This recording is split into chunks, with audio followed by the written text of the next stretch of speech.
morning, Johnny and Stephen and Dennis. Good morning from North Carolina. All right. Good to have you with us.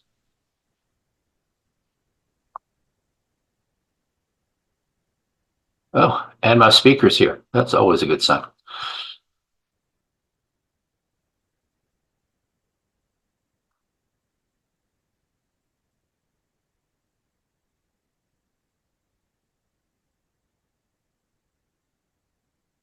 Good morning, Joe. What up? What up? You're going to hold that pose until I responded. Leave you hanging there for like 5 minutes. Say hello already. How are you doing, sir? Good. How you been? All right. Surviving. We had a lot of people respond to this, so hopefully we'll have a good turnout. You know, we can never rely. It's like I hear like 3 people will attend and, 10 do, or 10 respond and 3 do. So it's like, you never know. But you had I think almost 20 people responded in the positive. So clearly it's you, not me. They're coming to see. It sounds like we're breaking up. What's that, Johnny? Good morning from Florence, Arizona. Oh, hey. Good well, to have you. Early good Not morning even to you. 7 o'clock here yet. Yeah. Ooh, man. Oh, that's right, because you avoid daylight savings time. That's what I miss. Where is Florence in Arizona? Halfway between Tucson and Phoenix. Oh, okay. I visited your lodge when Alan Roberts gave a presentation. Oh, really? Wow. Yeah, about 30 years ago. You got that over me because I didn't join. I think he'd already passed by the time I joined. No, he I think when he wrote the book on the Civil War. Yep. He gave, and he also had John Robinson as a speaker. Oh, okay. Yeah. I think I put that paper out. It's one of the ones we sent out. And I'm a past master of A. Douglas Smith. Oh, awesome. Years ago. I won't tell you how long ago, though. Oh, wow. We'll just say a while. That's fine. 96, 97. Okay. That's the year I was master the first time. Charles T. Morton, which is no longer around. Well, yeah,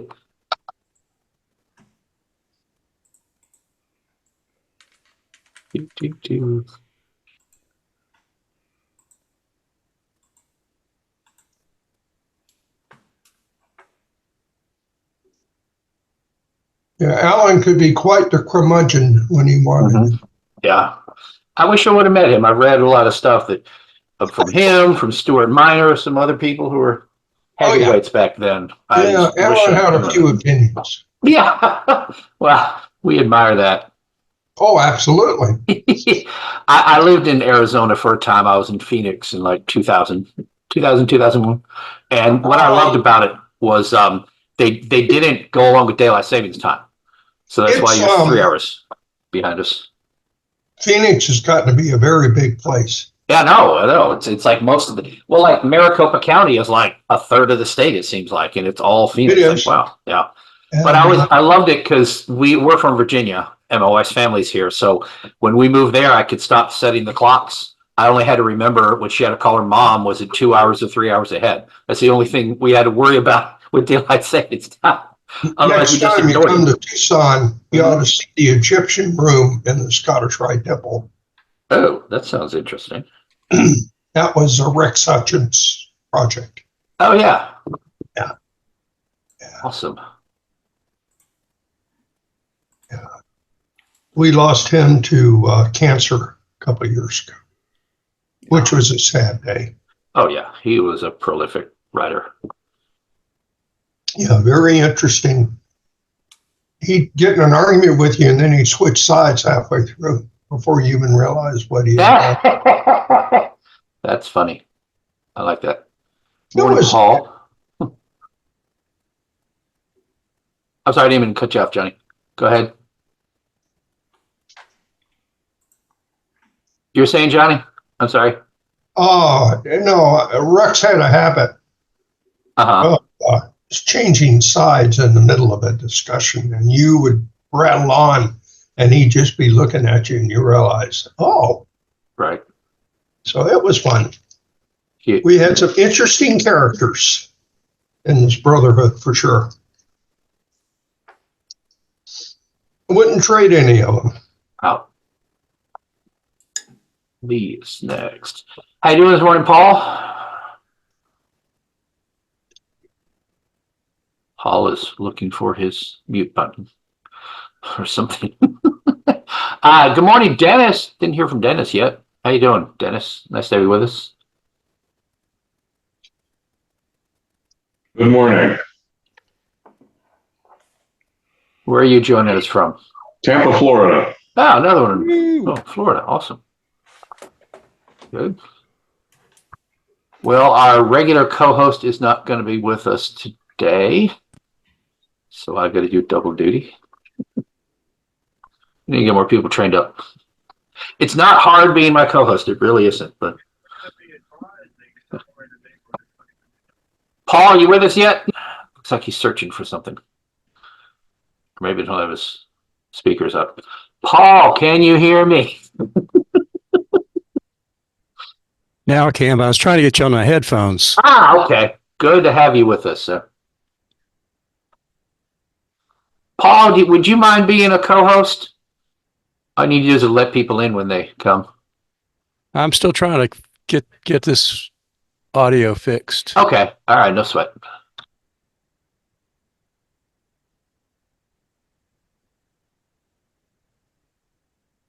Good morning, Al. Oh, what's up there, worshipful brother Al? You're on mute. We're going to teach you Zoom 1 decade. Yep. We have to take it easy on the muggles. You're gonna get Bring them along slowly. Good morning. How's it going, bro? It's going good. How are you? I am peachy. All right. Thank you for pointing out I hadn't smiled. I hadn't realized I had a curmudgeon face. So my apologies. You gotta go. This is for Masons only. You're a girl. Get out. Oh. You're a girl. You're a little girl. Come on, go. You can't listen to this. Go. Get out. All right, fine. Joe is strict. Yes. There are those online who would disagree with you about Mason only being for boys, but Well, you're recording, so I can't say any things that I would normally like to say. You've decided to hit the record button, but you can. You know my sentiments on things. I'm a libertine when it comes to things. Yes. Okay, what is it? What's that phrase? Who is it? Damn. I hate going old. What was it? Not an ignorant. What was the expression about Masons? I forget who it was. It was somebody. Neither a That's in ignorant. Go ahead. Anderson, irreligious libertine. Yeah, right. Neither I don't know, like ignorant atheist or irreligious libertine, something like that. Yeah. All right. You silly libertines, you. That's all right. We'll let it go since you are a speaker after all. No, thank you. Brother Trip, how are you this morning? I'm doing well. How are you? I'm good. Hey, brother Chris. Hey, how you doing? Long time no see, man. Yeah, it's been a while. To get up there more often. This is just the busy season. Everybody's like, there's always something to do every weekend, man. So it's always hard to travel for fun. Yeah. Most of these I have a conflict with, so fortunately I can make it this morning because it sounds really interesting. Oh yeah. Well, don't make judgment calls yet. Actually listen to it, and then you can decide whether it's interesting or not. Fair enough. Yes. So I will say this. I did this talk last night at a lodge up in Northern Virginia, and sometimes it goes 20, 25 minutes. We were talking for 70 minutes. Oh, great. And then somebody looked at their watch and they're like, holy shit, we were going for over an hour. So In an actual seated lodge room. Wow. Yes, and it, yes, and it was unscripted, and yeah, it was actually awesome. The discussion we had.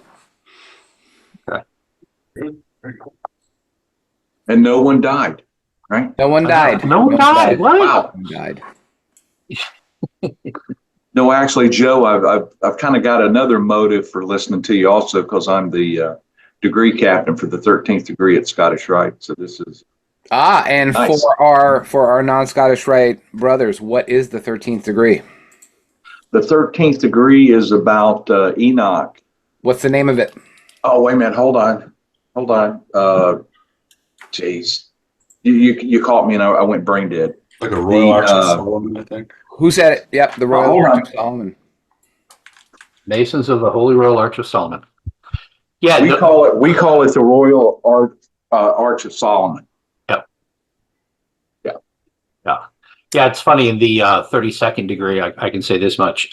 In the camp scene, I have like a little one paragraph description of all of the camps, which have different degrees.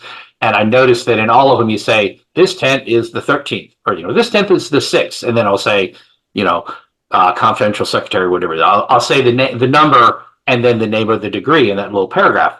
And in the 13th, they say, master architects and members of the Royal Arch of Solomon. And then when you get to it, in the 12th degree, blah, blah, blah. And then I don't say 13th. I say in the Royal Arch of Solomon, you learn blah, blah, blah.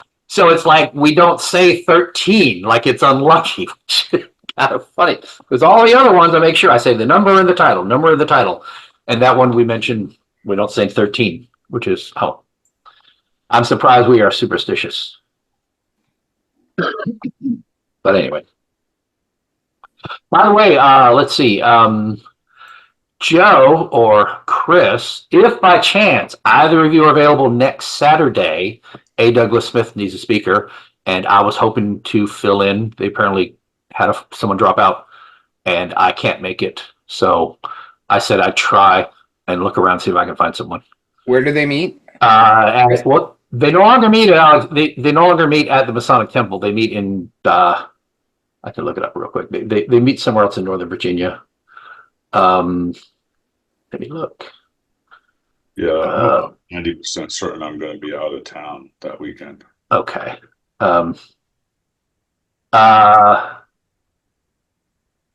Yeah, they don't meet in Alexandria. So they emailed me. I put it in the paper. But it's still Northern Virginia? It's still Northern Virginia, yes. They meet at another lodge.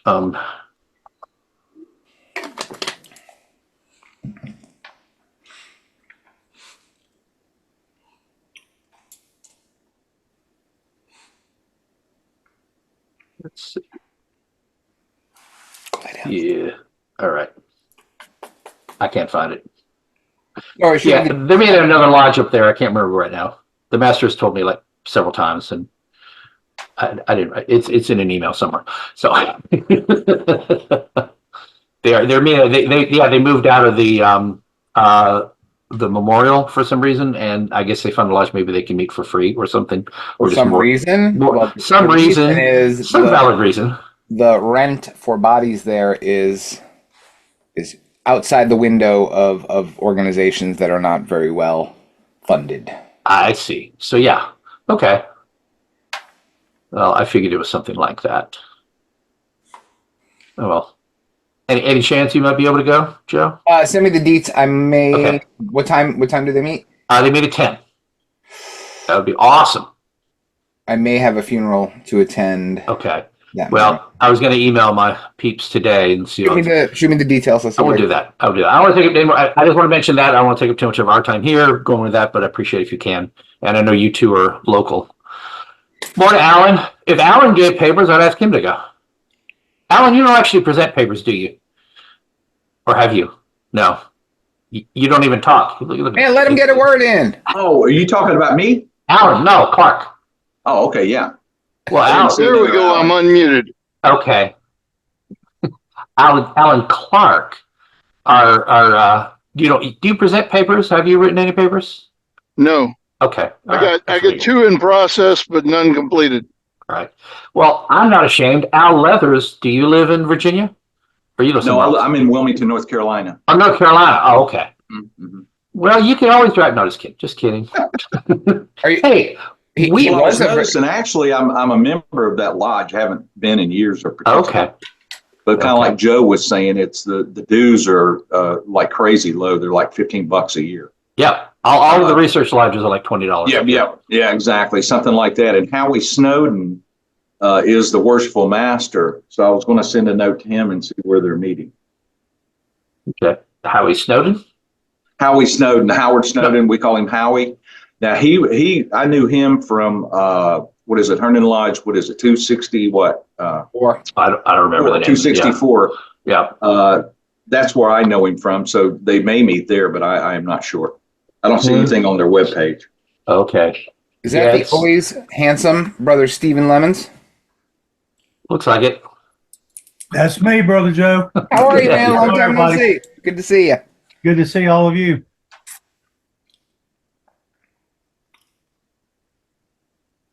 Alrighty. Let's see. It is 10:07. Got a few more people dribbling in, so we'll wait a minute before we start formally. Those of you who are joining us, I don't have my co-host here, so I have to keep an eye on the waiting room and letting people in. Oh, there is Brother Joyner.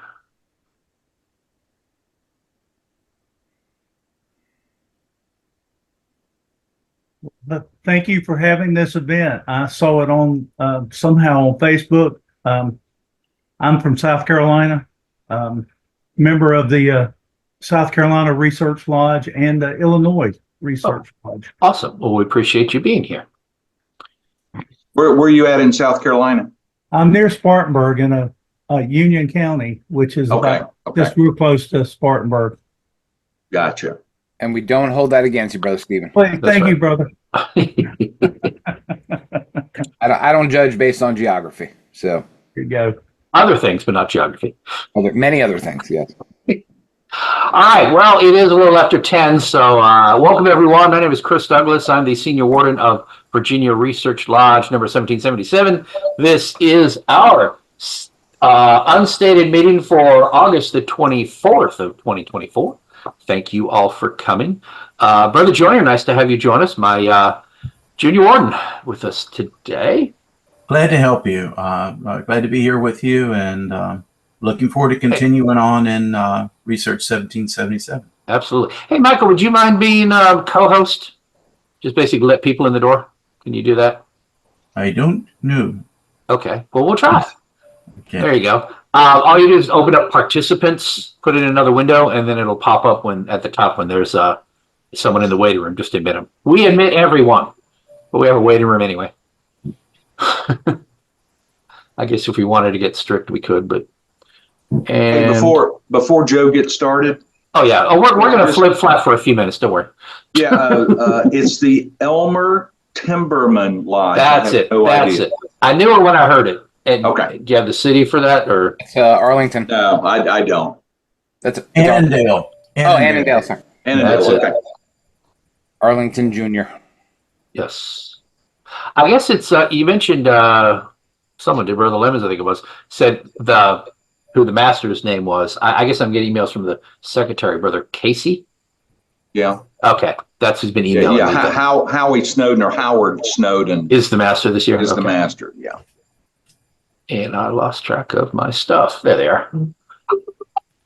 Okay.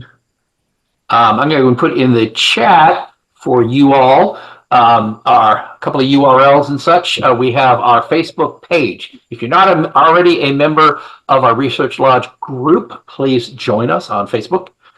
Then is our Lodge website. On the Facebook page, we put links to meetings such as this one or other places where Joe is or other people are talking. When we get announcements, we'd love to have them. So if you have a Masonic event, either in person or online, please feel free to post it there. We'd love to promote it for you all. And we list our papers every week from our archives and from other places. Next is our website where we have, which is in desperate need of a revamp, but that's where I post the papers every week. Have other interesting things on there too. Then a link to our YouTube channel where we have the unstated meetings. If you're watching us on YouTube, please like and subscribe. I just put up about 6 videos a week ago. I think I've got one now from the last time I need to put up there. But I was at a serious backlog. But I think I have about 60 videos on that YouTube channel of our unstated meetings, which is pretty awesome. And we have, I don't know what he's doing there, Johnny. Okay. And then my email, if you're not on Facebook, please email me if you want to be on our email list every week for 4 years now. I think I'm on number 270, 271. I send out a paper from the archives of Virginia Research or A. Douglas Smith or George Washington, any of our research lodges. I'm currently slogging through, it's a long video, I'll show it. I found this in my papers. This is a Virginia Research Royal Lodge chapter, one of their proceedings. And I asked them, they were nice enough to give me permission to go ahead and scan those. And that's what I'm going through now. I've got about a dozen papers from that era. And I'm going to ask them for more because I've been trying to get research chapters papers in our archives for some time. But I send out an email every week with a paper. It's PDF. It's easy to read on any device. And I also put links to our meetings and these unstated meetings when they're coming up to promote those. So we have a lot of good info we're sharing out there about research and Masonic education and esoteric stuff. So let's see. Anything else I need to go over before I introduce Joe? Let's try to think what's coming up if I need to announce anything. We just had, we're talking about North Carolina. We mentioned that, joking about Al coming up. We had Jason Hicks, who has been a frequent flyer here, actually came up in person and gave a talk at our research lodge when we met in Virginia Beach last week. So that was pretty neat. So he made the trip up here.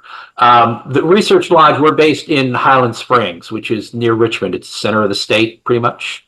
But we're trying to go and visit other locations in the state and have our meetings there to get local Masons interested to come out and attend, because we want to encourage more people to get involved in research. And not everybody's willing to make the drive, obviously, to a couple hours to go to a research meeting. But we do have a brand new research lodge, and I'm still trying to confirm if they've got their letters, if they're officially under dispensation. But Blue Ridge Lodge of Research is in Blacksburg, I'm not sure, somewhere in the Roanoke area. And that's a western part of the state. And they're kind of underserved. It seems the research lodges are mostly like Richmond, Northern Virginia, kind of the eastern part of the state. There's very little out that way. There are a lot of lodges, but not a lot of other Masonic stuff, Chris said it'll be at Hunter's Lodge in Blacksburg. Blacksburg, that's what I thought. Hunter's Lodge. Hunter's Lodge. And we're going to make an effort to attend. That's September 21st, I believe. Be third Saturday in September. So. I think that's awesome. I mean, to have another research lodge being formed. Virginia would now have 6 research lodges. I'm behind in my efforts to catalog them, but I told myself 2 years ago, I'm going to go look at every state and see how many Grand Lodges have a research lodge or how many. Like Texas, as big as Texas is, they have 1. And they don't meet elsewhere. States only have 1. If they have 1, yes. Virginia, but as big as Texas is, you would think there'd be an interest. But it's an interesting thing. I mean, they're, I think New York has close to the number we have. So we may have beat them again. So but I wanted to go and catalog that, maybe I don't know if you do a paper out of it. I don't know if that's interesting enough to write a paper about, but at least put that information together and make it available that, I know there's California has a lodge of research that's very well known, and I understand that they have 2 tiers of membership. You can join, but until you go there and present a paper, you're not like part of the inner circle. So it's kind of like there's 2 levels of membership there: those who just belong and those who have actually presented there. So Arizona has 1. Yeah, whereabouts? Probably Phoenix. Yeah. Yeah. And they meet quarterly. And Texas Lodge of Research rotates its meeting locations. They do.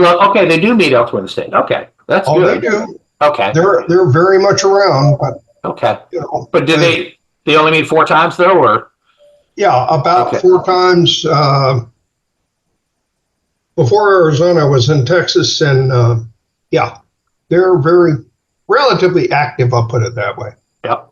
Okay. Compared to Utah and a few other places, yes. Yep. Chris, All right, if I may mention, the Please. next two in Virginia for our local people will be October 12th. Civil War Lodge will meet in Waynesboro on the Battle of Waynesboro battlefield. Mhm. And the last Saturday in October, which let's take a look here. I'm going to get the date in a second. Will be at Williamsburg. That'll be Peyton Randolph Lodge of Research. That's the 26th. And that will be the Grand Masters of Virginia's official visit to a research meeting. That's, when do you say? October 26th. October 26th. Okay. October 26th for Peyton Randolph. October 12th for Civil War Lodge in Waynesboro, Okay. which is a floating lodge.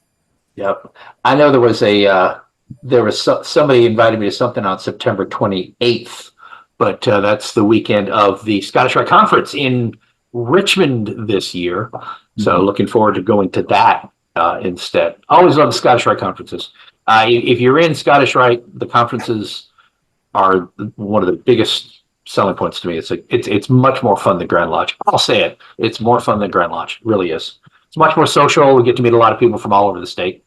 It's a very cool experience. So, okay. Well, one more thing. I'm sorry. Please, Speaking go of ahead. Scottish Rite, Yes. Joe, do you know Steve Pendergrass? That's on here. So Steve is an illustrious brother, also here from he doesn't live in Wilmington, but in this area, and he's an illustrious brother with the Valley of Wilmington. Oh, awesome. In Scottish Rite.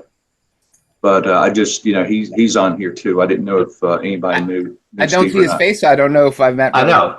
I Yeah, see. he's the bear. In It that looks little like picture, it he's the looks like a bear. Okay. Then I've Yeah. not. Yes. So then he's I've not met a him. furry, Joe. Apparently he's a furry, and that's okay. We take libertines, we take furries, we take all kinds of masonry. We do. Wow. Hey, folks, this is Steve. Al, thanks for the intro. Yeah, I wish that was me standing in the stream catching fish for the bear. I wouldn't mind at all.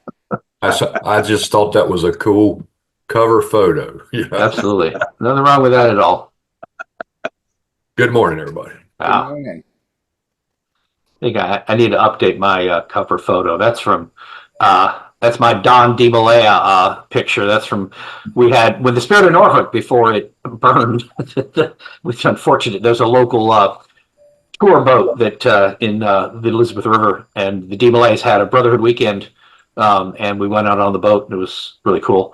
And I got to sit on. I wasn't allowed to smoke on the top of the boat where it's open to the open sky. You're not allowed to smoke.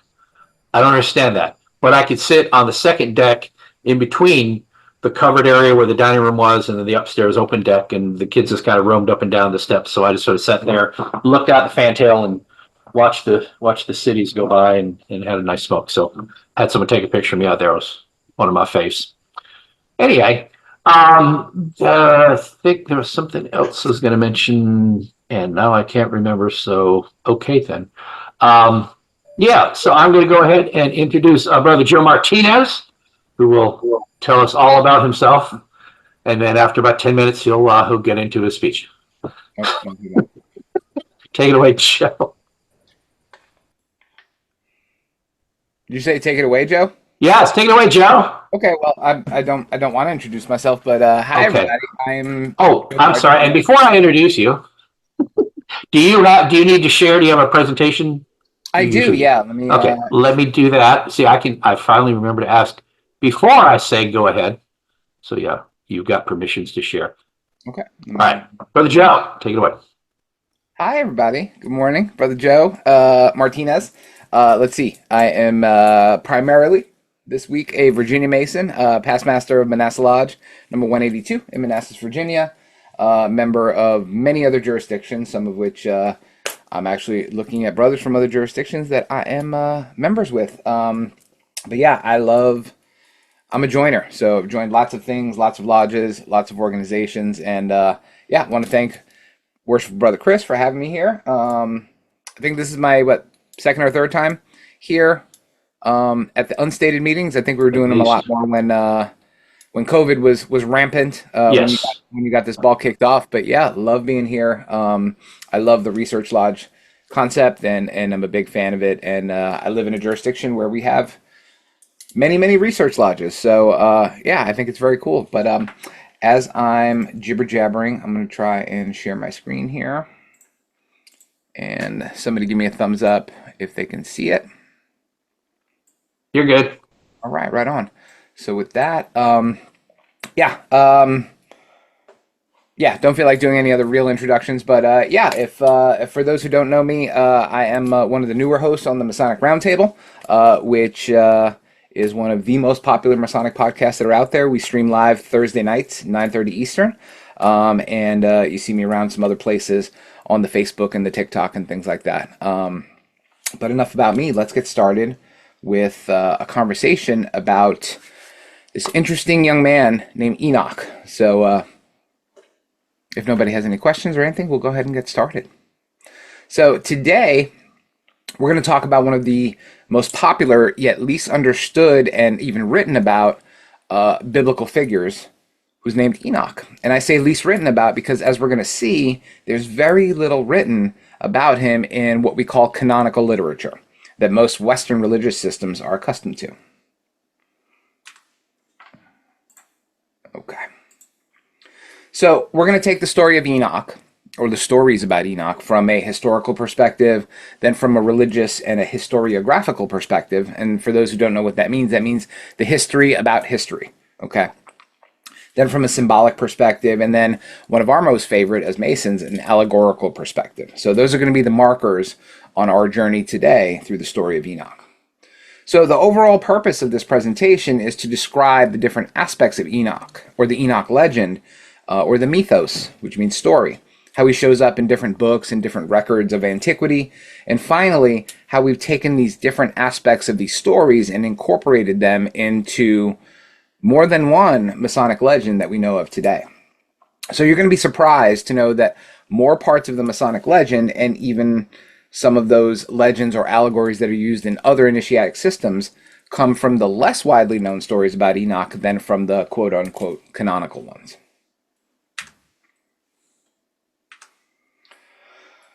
So again, today we're going to talk about different aspects of this Enoch fella. And the first one is canonical, or biblical Enoch, if that fancies you. Apocryphal Enoch, and we'll talk about what apocryphal means. Enoch in the works of Josephus. Enoch in extra-canonical sources, so sources outside of established canon for different religious denominations. Enoch in the works of Islam. And then, most importantly for us, Enoch in the works of the craft, or the stories of Masonry. But let's stop for a second, and let's talk about, I've said this word about 10 times already in this presentation, so let's start with what official canonical works say, and let's also define what this word canonical means. And I've used this term quite a few times, so let's actually define it. So by canonical, we mean books or stories that have been approved as part of an official religious set of scriptures or books that go back as far back as the late 4th century CE for most of your Christian denominations. And little spoiler alert, because this always comes up, the official earliest Christian canon was not, I repeat, was not decided at the Council of Nicaea. Okay, some people like to say, oh yeah, that was done at the Council of Nicaea. Absolutely not. It was actually done about 40 years later than that. So for you history nerds, the official earliest Christian scripture that we have coded as canonical was written in a letter by a fellow named Athanasius in 367 CE, so about 40 years after the Council of Nicaea. And then for our Hebrew or Jewish brothers, there's no official date and time where, you know, the Tanakh or the Hebrew Bible was actually canonized, but the way that it looks today is the way that it existed probably around the 100 CEs, okay, or around after the Hasmonean dynasty. Is when it was finally codified into a book that you now see sitting in some lodge rooms right now. So, if we look at most modern translations of the story of Genesis, which is found in most, if not all, of your Judeo-Christian scripture, right, or canonical work, we see a very brief reference to Enoch starting in the 5th chapter of Genesis. And I'm going to read it to you since it's so short. So when Jared had lived 162 years, he became the father of Enoch. After he became the father of Enoch, Jared lived 800 years and had other sons and daughters. Altogether, Jared lived a total of 962 years, and then he died. When Enoch had lived 65 years, he became the father of Methuselah. After he had become the father of Methuselah, Enoch walked faithfully with God 300 years and had other sons and daughters. Altogether, Enoch lived a total of 365 years. Enoch walked faithfully with God, then he was no more, because God took him away. So that's it, brothers. That is pretty much the most in-depth reference that we have of Enoch in the Old Testament or the Hebrew Bible, so the earliest Judeo-Christian scriptures. So for a figure of such prominent importance, especially when you talk about all the allegories and the stories surrounding Enoch and most of your Abrahamic faiths, I find it really interesting that there's so little actually referenced in canonical work or other books of scripture about this fella. So who was this guy? So who was Enoch in the grand scheme of things? He was the 7th generation from the first man, according to Judeo-Christian scripture. Okay, so the 7th from Adam. And he was one of the antediluvian patriarchs, meaning that he existed before the flood. And he was one of the long-lived patriarchs. I read in Genesis 5, that was basically the genealogy from first man. And they all have these really long lifespans, okay? And we'll see that exists in other places and other cultures and things like that. He was the father to Methuselah, he was grandfather to Lamech, and he was the great-grandfather of Noah. So Enoch was born of the line of Seth, not to be confused with the Enoch that was the son of Cain that we see in other parts of Scripture, which I'll show you now. Okay, so there's 2 Enochs, actually. One we know very little about, and then Enoch, the 7th from Adam, born from the line of Seth. Okay, Seth, if you don't know or don't remember, Seth was the 3rd born of Adam and Eve, okay, and started a lineage that rivaled the lineage of Cain. And as we know, there was no lineage from Abel because he was the first person that was murdered. So he didn't get to have any babies. So this is the line that existed, according to Scripture, the line of Seth that included Enoch. This is the line of humankind that existed after the flood had come and gone. Okay, and this is, according to Judeo-Christian writings, this is the line that perpetuated mankind throughout the world. Okay, so the only thing that canonical works tell us is that he lived for 365 years. He had a son named Methuselah. He had some more kids during his lifetime, and then his life on earth ended. Much more differently than all the other patriarchs. All the other patriarchs in Genesis, you get the end of their story by saying he died, right? Lived for this many years, and then he died. But then we come to Enoch, and it ends with him not dying per se, but walking faithfully with God, and then God taking him away. So it's really this big cliffhanger that we find that's existed for quite a few thousand years.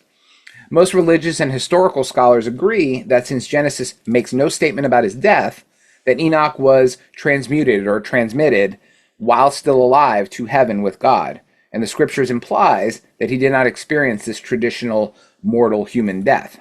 It's also interesting to note that he was 365 years old when he was transmuted, which is the time of 1 solar year, as we know, and lived on earth for a much shorter period of time than all of the other pre-flood patriarchs, who lived between 800 and 900 or 950 years of age.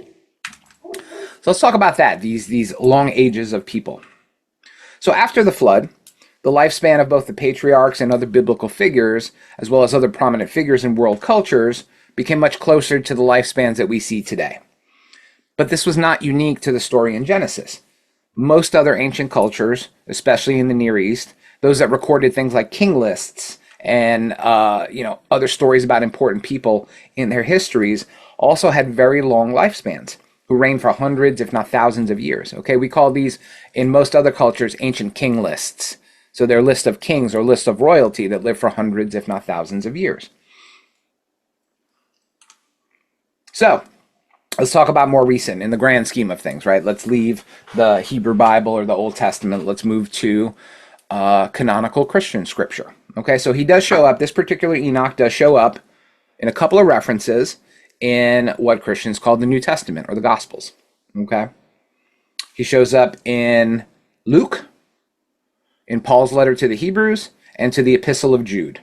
There's little references to this particular Enoch in these works.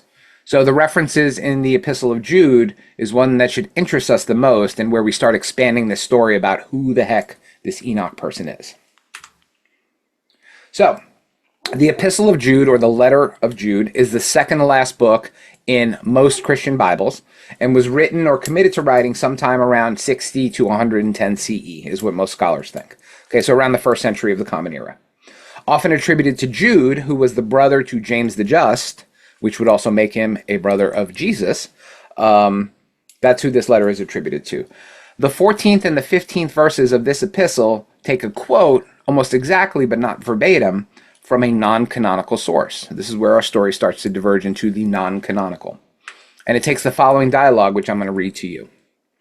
So Enoch, the 7th from Adam, prophesied about them. See, the Lord is coming with thousands upon thousands of his holy ones, to judge everyone, and to convict all of them in all the ungodly acts they have committed in their ungodliness, and all of the defiant words ungodly sinners have spoken against him. So think about the time frame. This set of verses from a letter attributed to Jude from the 1st century of the Common Era come from a source that we have not yet discussed. Okay, I'm going to tell you what that is. It comes from a source known as the first book of Enoch. Okay, so we have a defined, accepted, and canonical verse in Scripture that almost all Bibles include, that has a quote from a book that, to my knowledge, only one single Christian denomination in the entire world includes as part of its official canon. So the reason why I bring this up is because, from a stepping outside of our historical perspective, from a religious perspective, people are very focused on what's official and what's canonical and things like that. But you have to live in the mindset of a 1st century Christian or even a 1st century Jew. Okay, they were much less concerned with what was canonical and what fit into this Bible and things like that. They were more interested in the stories and the lessons that were being told, depending on where and when you were in the world. Okay, but this does show us that early Christian communities knew about, had copies of, and even referenced this book, which we have now named, in a modern sense, the Books of Enoch, as early as the 1st century CE. So what are these Books of Enoch? So this amalgamation of text, right, it doesn't come all, if you guys have it on your shelf, it did not come 2,000 years ago, all pre-bound, nice and pretty, with a front and a back cover, leather-bound, like the Scottish Rite Research Society books. It's a collection of works, okay, that scholars have later put together as the Books of Enoch. It's considered apocryphal. So this is where we talk about this word, apocryphal, whose original meaning in Greek meant hidden or secret writing. Okay? Hidden or secret writing. Doesn't mean bad, doesn't mean forgery, doesn't mean illegal. Okay? It means hidden or secret writings. That's all it means, apocryphal.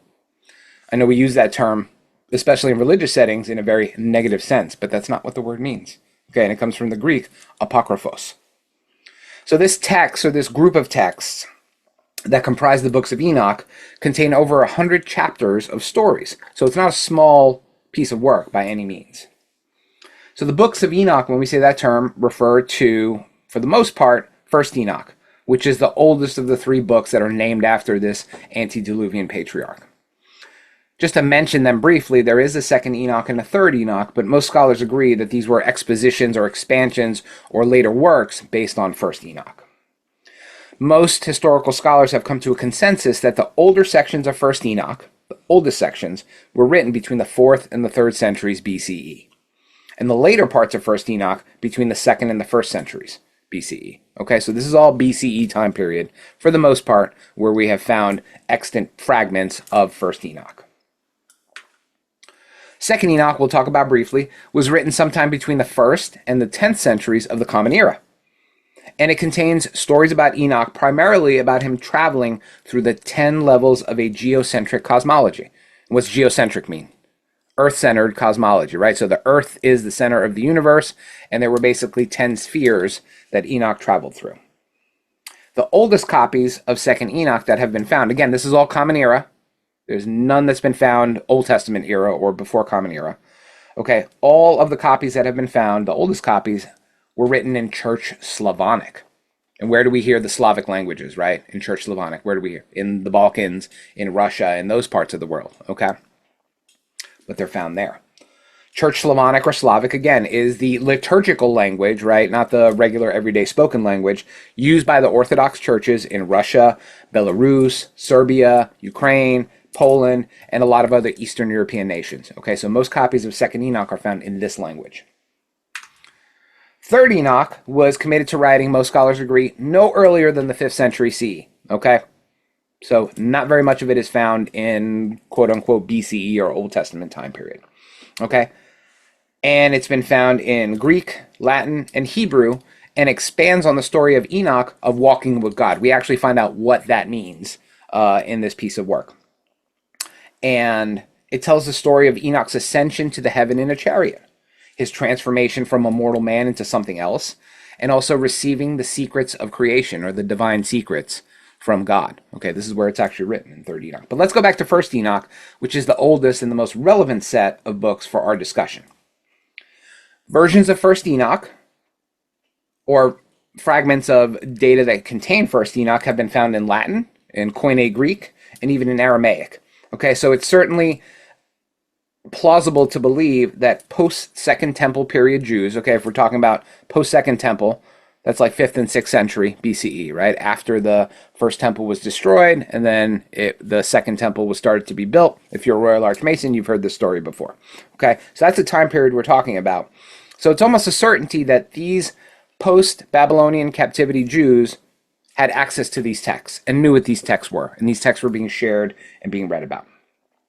1st Enoch contains really interesting material on the origins of the Nephilim, if you've heard that term before.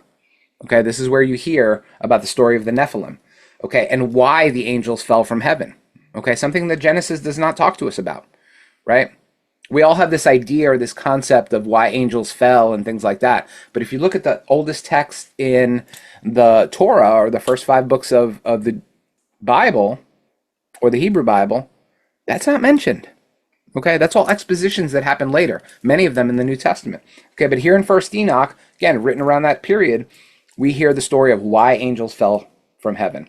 The reasoning why behind God and the host thought that the flood was actually necessary. We get an exposition to the reasons why the flood came. And then it also has prophecies having to do with a messianic figure, which is kind of interesting. Again, we have to note that 1st Enoch was written, again, starting between the 4th and the 3rd centuries BCE, and all the way to the 100 CE. When you take this big collection of works that we know as 1st Enoch, again, it's not a single book that we got from a fax machine that came from heaven, right? It's a compilation of many different texts that fit this same genre that were written around the same time. But if we break them up by storyline, they look like this. These are the names of them. The books of the Watchers. We'll talk about who the Watchers are. The book of Parables and Luminaries and Dream Visions, all prophetic books. The Epistle of Enoch. Apparently Enoch wrote a letter. The Birth of Noah. That's a whole section in the first book of Enoch. And then a final book of Enoch. Great way to capstone that book. So if you have them on your shelf, they're in a nice pretty order, right?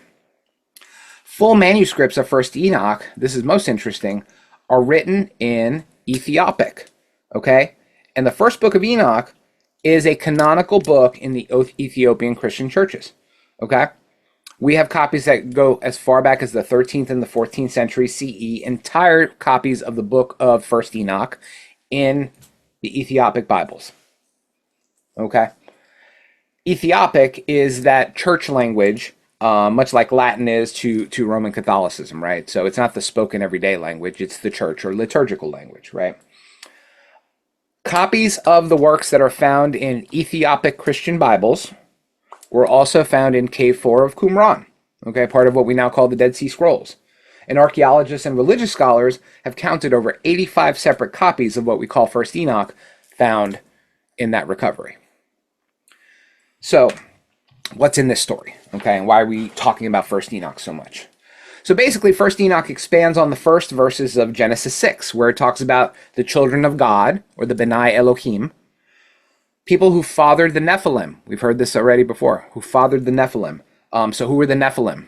They were these hybrids, right, of fallen angels and earthly women, okay, which was one of the reasons why God was so pissed off, because these angels were running around shacking it up with human women folk, okay, and probably the human males weren't too happy about it either, right, because they were scooping up all their lady folk. But so we have this, And then we also get an exposition of why the world was just a cruel and crappy place. Okay. And according to First Enoch, these fallen angels attributed to why mankind started to become so crappy. These texts identify these divine beings as fallen angels, that people that fell after. Sorry about that. Angels that fell after their fall from grace, who again fathered these giants with mortal women who did really bad things. And again, this was one of the primary reasons why God decided to call forth a flood to destroy the world. Other topics that are covered in First Enoch include these fleshing out of who these fallen angels were, why they fell. But also, interestingly enough, and this is where our ears start to perk up, First Enoch tells the story of these fallen angels who imparted secrets or forbidden knowledge to mankind. Okay?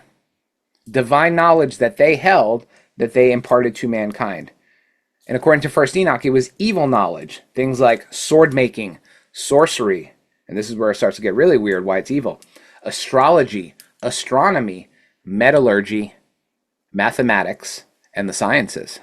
So again, this was divine knowledge. According to First Enoch, this was knowledge that man should not have had. Okay?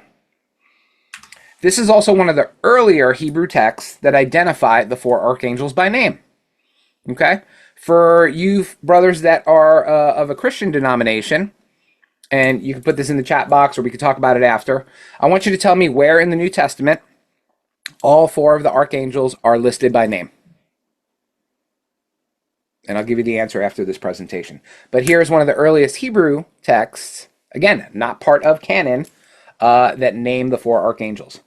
And each of these archangels are given a mission in First Enoch to go do something, to go find these people, or to go secure this secret, or go do stuff before the flood actually came.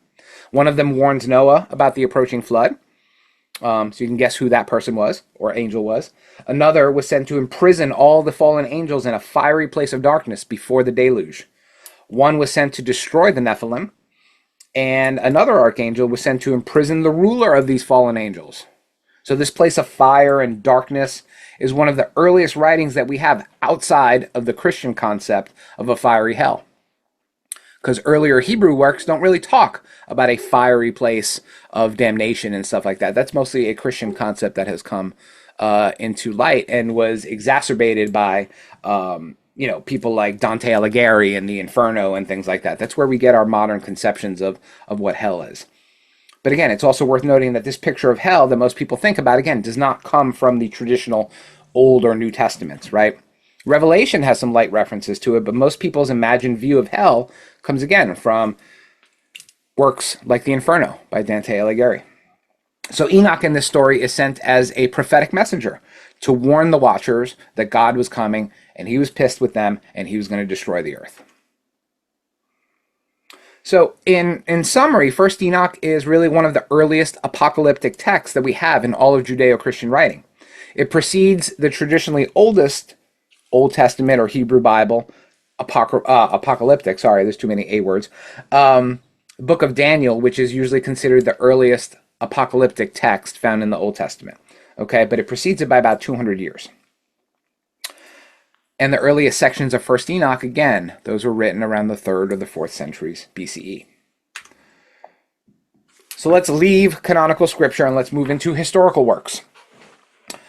So let's look at the works of Josephus. So Antiquities of the Jews, okay, one of the most comprehensive, complete, and most detailed histories that were ever written, was written by this man named Josephus, okay? This book was written by a Jerusalem-born, then later turned Roman citizen, Flavius Josephus. And again, he wrote the most comprehensive historical work on the Jewish people ever. And it focused primarily on 1st century Judaism, and it culminated in the Roman-Jewish War that ended in 70 CE. Okay, the same war that destroyed Herod's temple. His works were beyond voluminous. Okay, so if you think, people like Brent Morris and Art de Hoyos write, or even Albert Pike write lots of things, they don't even compare to Josephus. He was a wordy cat, okay? And he wrote a very large piece of work that he called Antiquities of the Jews. But they basically, this history, this really comprehensive history, filled in lots of gaps in the history of the Jewish people, okay? Because for most of their existence, they were not blessed with a place to call home. For most of their period, they were wanderers, right? So they didn't have a good place to sit down and actually sit there, write their own history. Okay, so Josephus took it upon himself to create this comprehensive historical piece of work. And it's really second only to the Bible in terms of history about history for both religious and historical scholars. Now, Josephus references earlier works, of course, but his Antiquities is one of the most comprehensive narrations of the story of the early patriarchs that we also find in the Old Testament or the Hebrew Bible. And it also talks about, this is where it starts to get kind of weird and esoteric, this transmission of divine knowledge. So Antiquities was written around 93 or 94 CE, and Josephus makes lots of references to credit Enoch, or the descendants of Seth, as the people or the persons who made astronomical discoveries, who discovered things like the calendar, and who created the concept of marking time, with watches and Apple watches and smartwatches and things. That was them. But he also credits them, again, this is Josephus, okay, not a religious text, a historical text, credits this line of Seth through Enoch with receiving divine information that was given by the fallen angels that are referenced in 1st Enoch. Okay? Enoch also acted as a messenger to those who were about to be judged by God. In other versions, that figure is sometimes Noah, but in this work, it's Enoch that was the recipient of these visions about a future apocalypse. So Josephus again credits the line of Seth and Enoch, that Enoch, with the creation of 2 pillars, based on the prophecy made to Adam that the world would be destroyed by both flood and fire, or as we Masons have heard, inundation and conflagration. So one pillar made of brick and another made of stone, and they were commanded to inscribe all the discoveries or all that divine knowledge that was given to them by fallen angels on these 2 objects. If the pillar of brick was destroyed by flood, then the pillar of stone might survive, and vice versa. This pillar motif is obviously not original to this piece of work found in Antiquities of the Jews. And those of you that have seen my pillar talk know that pillars are an important object in many Near East cultures that go back earlier by thousands and thousands of years. But again, just think about this concept of pillars acting as repositories of secret or divine wisdom before the time of the final destruction of the Jerusalem temple.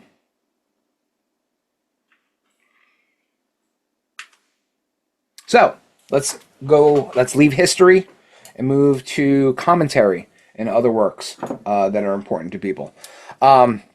Enoch shows up in many other important religious works around this time frame. Okay, the first is the Talmud.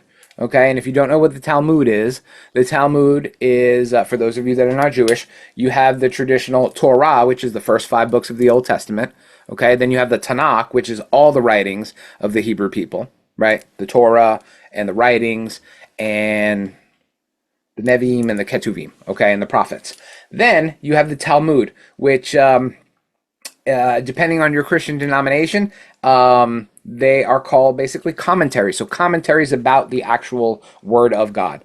And the Talmud is, we talk about it as one thing, but it is something that has existed for thousands of years, and it is probably one of the largest pieces of literature that exists out in the world. Okay, one of the most famous and largest is the Babylonian Talmud, which is thousands and hundreds of thousands of pages of basically commentary about how to read your work of scripture. Okay, so again, those of you that are Christian or maybe have been to Christian schools and things like that, there are commentaries about Paul, there's commentaries about John or Matthew, these big books that basically tell you how to read the religious text that you're going to read. And that's essentially what the Talmud is. It's written by the rabbis that have existed for thousands of years and have commentaries about the works that they're referring to, okay, in Hebrew scripture. But again, the Babylonian Talmud, which is one of the most comprehensive and was written somewhere between the 3rd and the 6th century CE, again, committed to writing, okay, because the Talmuds existed for thousands and thousands of years, okay, all the way to the time of the Babylonian exile. And it's, again, a compilation of documents with commentaries about different pieces of the Old Testament or the Hebrew Bible. And the Talmud expands upon the references to Enoch that we find in Genesis 5.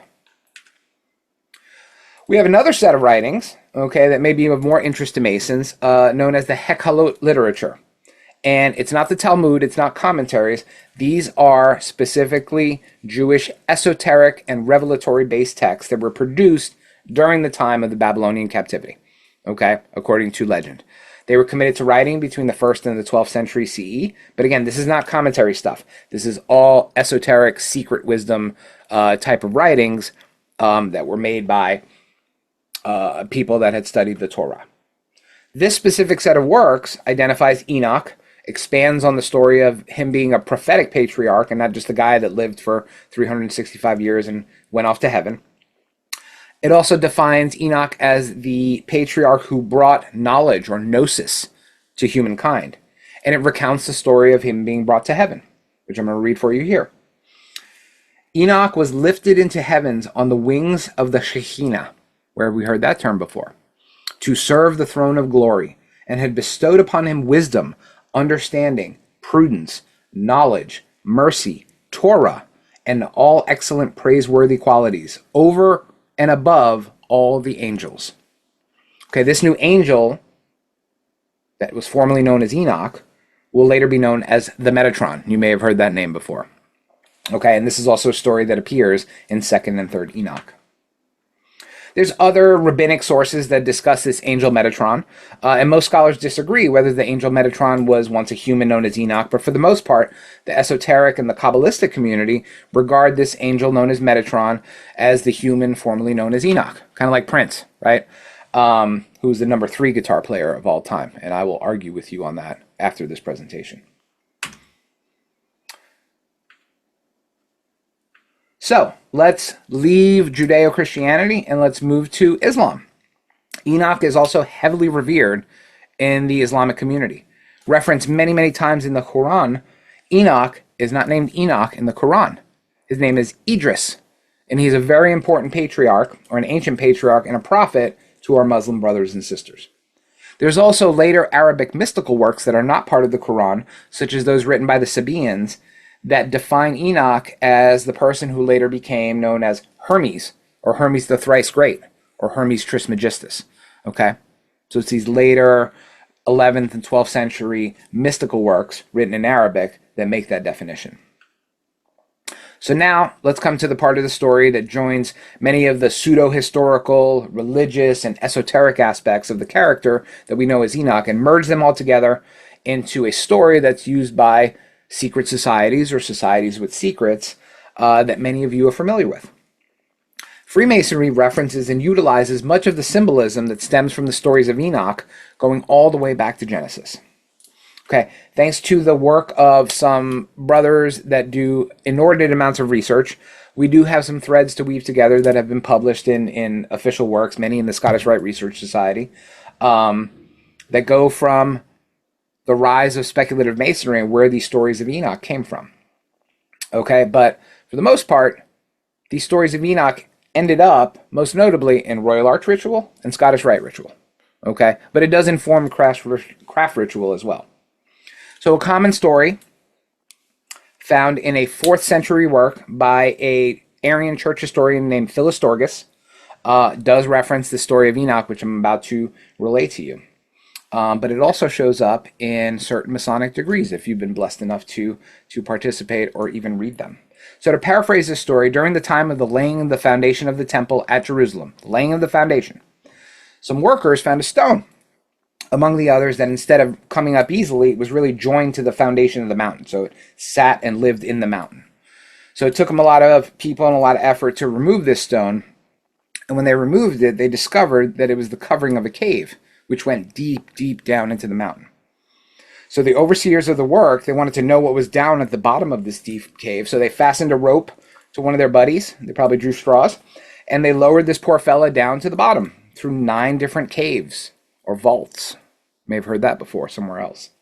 Once he got down to the bottom, he ended up in water up to his calves or his knees. And it was so deep that barely any light made its way down into the bottom of the cave. As he was feeling around in the dark, he felt something heavy, and it was covered in linen. So he pulled up on the rope to let them know to bring him up with the item in his hand. And once he could see the light, they could see that there was this amazing, huge parcel that was wrapped in linen and very beautiful. And it was spotless and free from blemish. Once they pulled back the linen, they were astonished to find a book. And when they opened the book, they saw the following words. I'm going to read them to you. In the beginning was the Word, and the Word was with God, and the Word was God. So we have this legend going all the way back to the 4th century that says a bunch of workmen who were laying the foundation of the temple found a hole, went into the hole, pulled it back out, and found the very first words of the Gospel of John. About 1,100 years before it was actually committed to writing. How amazing is that? Gotta love allegory. All right. So, this pristine book, found in a secret cave at the foundations of where the first temple stood, contained the entirety of the New Testament gospel. Wonderful story. Now, let's fast forward a little bit to where we get some other inklings of what's important and what's in these caves and what's in these vaults and who put it there. Let's go to Anderson's Constitutions. Okay, in the history that was provided by James Anderson in 1723, we see this line of Seth reference again. He makes that very same reference the same way that Josephus does. Okay, and as you all know, James Anderson was a prolific reader, and he read things like this. You know, Antiquities of the Jews. You know, these were all within the capabilities of them to acquire and read and you know, make part of their knowledge lexicon. But he references, if you've read the very first part of Anderson's Constitutions, it talks about that symbolic or allegorical history of the craft, right? He says Adam's a Mason. He says everybody's a Mason, right? Adam, Noah, everybody who has had an important name in the last 3,000 years was a Mason. How amazing is that? But he talks about those of the line of Seth being in the inheritors of the sciences of astronomy, geometry, and masonry. And then right after this passage, Anderson expands on this by stating that it was Enoch who received the prophecy of the great deluge and the great conflagration that would, you know, end the world on the other end. So it's to Enoch that Anderson ascribes these two pillars where the liberal arts and sciences were engraved on. Again, one of stone and one of brick, for reasons that we previously discussed. This handsome fella, Chevalier Ramsay, who's heard of him? Ramsay? Yep. Ramsay's orations, he was an orator. He liked to talk more than Joe Martinez does, okay? And he was a lot better at it than I am, okay? But in 1737, he made his most famous oration, and then in later years references the patriarch Enoch in his orations about masonry. Ramsay was one of the earliest proponents of Freemasonry as this inheritor of the ancient wisdom schools. Okay, so he would go around and do orations and talk about how Masonry was the inheritor of these ancient secrets and the keepers of this knowledge, and devoted much of his orations and writings to that very fact. One of the most notable comments made about Enoch was in his descriptions of this original archetypal human who received the divine wisdom and knowledge, right? The inheritor of these sacred symbols and these hieroglyphs, and who taught the people all of the divine knowledge and the sacred mysteries. Okay, now this is Ramsay, not Anderson or anybody previous, who in an oration linked Enoch with other names that he may have had through history, such as Thoth or Hermes or Idris. Okay, all of these names which to him were synonymous with Enoch. Now we're going to move into later parts of the 1700s, where the earliest writings of Enoch begin to directly intersect with Masonic ritual. So now we have Stephen Morin, okay, and his 25-degree rite. It was a precursor to the modern Scottish rite, which was published and preserved later in the Franken manuscript, which was written in 1783. You may have heard some of these terms before. Some of you may have that really nice, huge copy of the Franken manuscript, which was a reproduction. It wasn't just a reprinting, it was a reproduction of the actual original manuscript. It's actually quite pretty, but it contains most of Stephen Morin's original 25-degree rite, okay? And it was written in 1783, and it also talks about this amalgamation of this person known as Enoch. So according to this version of the legend, Enoch had a vision where he learned the divine name of the great architect of the universe. And in that vision, he saw in his mind's eye a shining golden triangle, and on this golden triangle was the sacred name of deity, okay? Which, depending on which flavor of Scottish rite you're a member of, it may be represented as different things, but for the most part, and at least in the manuscript, it's presented as the tetragrammaton, okay, or the yod, the hey, the vav, the hey. But he was forbidden to pronounce it. In the same vision, this golden triangle appeared again at the bottom of a vault, or a set of caves, or hidden recesses underground, which you would get by descending through 9 different vaults, okay? Where have you heard that before? According to this legend, Enoch then built a temple underground and duplicated the things that he saw in his vision, the 9 arches or the 9 vaults that went down from the top of the mountain. He duplicated the plate, encrusted it with precious stones. The plate was set on top of a marble pedestal and deposited in the deepest cave or the deepest arch. Enoch was then commanded by God to place a stone over the top with an iron ring to forbid others from entering, and also to protect this place from the flood that was about to come and cover the earth. Because remember, Enoch, great-grandparent of Noah, so he existed before the flood. So he had to make some prep. The same legend has a similar story about the pillars, where Enoch was credited with building 2 pillars, this time one of brass and the other of brick. And in some other jurisdictions, degrees, marble and stone. And carved the arts and sciences onto these pillars and kept them in the vaults. Another legend exists where King Solomon supposedly found this hidden vault while preparing to excavate for his famous temple.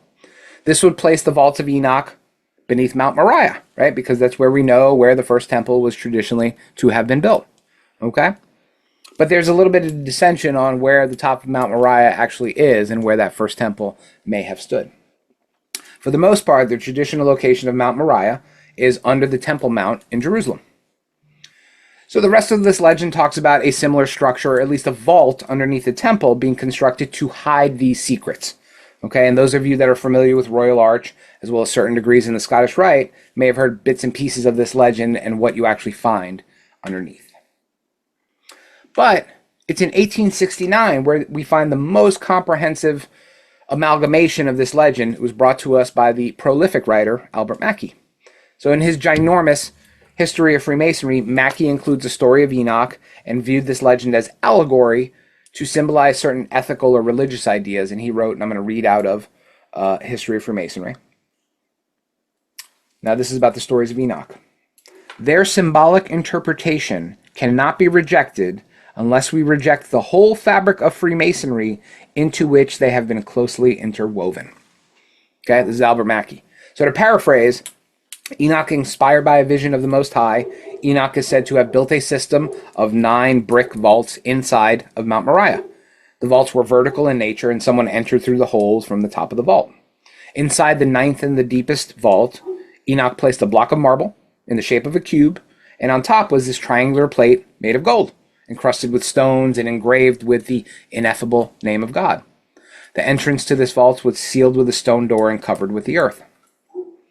And it also goes on to talk about Enoch. He would enter the vaults once a year, did not tell anyone where the vaults were, and the vaults were apparently not located again until the time of Solomon, when they were excavating for their temple. But in Mackey's work, he does talk about what was engraved on each of the pillars. So on the brass pillars, Enoch engraved the history of creation, the arts and sciences, and the rules of speculative masonry. On the marble pillar, he inscribed in hieroglyphics the information that there was a precious treasure that was hidden nearby in a subterranean vault underneath 9 brick arches. But again, Mackey notes that this legend really doesn't possess a lot of historical evidence, but it does possess great value in its symbolism, which I certainly agree with. The main premise of this legend as allegory, according to Mackey, is the preservation of the unspeakable name by which the antediluvian patriarchs called the great architect of the universe. Okay. Outside Masonry, there are references to caves in Mount Moriah. There's also a tradition in the Talmud that holds that King Solomon, while building the temple, constructed underground vaults in which the ark was later hidden and placed on a cubical stone. And some Masons may have heard a story similar to that as well. Also, according to Mackey, what he called our Muslim brothers, which he called the Mohammedans, that's how they were referred to in that time period, have a tradition that tells us how Abraham found a sacred stone which he used in the temple that Jehovah ordered him to erect and carve his name upon. So what the heck is in these vaults? So as we travel from the ancient past to the more recent future, we see this trend that there is this story of secret or divine or special knowledge being hidden. A very descriptive place into where it's being hidden and to what that knowledge is. And then talking about rediscovering the secret knowledge. So most of these stories revolve around this theme. So these vaults of Enoch, these vertical caves that were dug deep into Mount Moriah, is essentially a system of vaults or arches, right? And you as Masons would have heard these terms in other parts on your Masonic journey. But in all of these stories that identify them as a number, we have 9 vaults. 9 vaults or 9 arches or 9 caves. Why 9? Because 9, there's a lot of symbolism to the number 9. In ancient Egypt, the number 9 symbolizes the Ennead, which was the group of 9 primordial deities in the Egyptian pantheon. Okay. In some versions of the Osiris myth, it was the Ennead who judged whether Horus or Set should inherit Egypt after the murder of Osiris. In Norse mythology, the universe is divided into 9 worlds, which are all connected by the world tree Yggdrasil. In Greek mythology, there are 9 muses. Right? You've heard the term muses before. So these 9 muses are named. You have Calliope, which is epic poetry. Clio, which is history.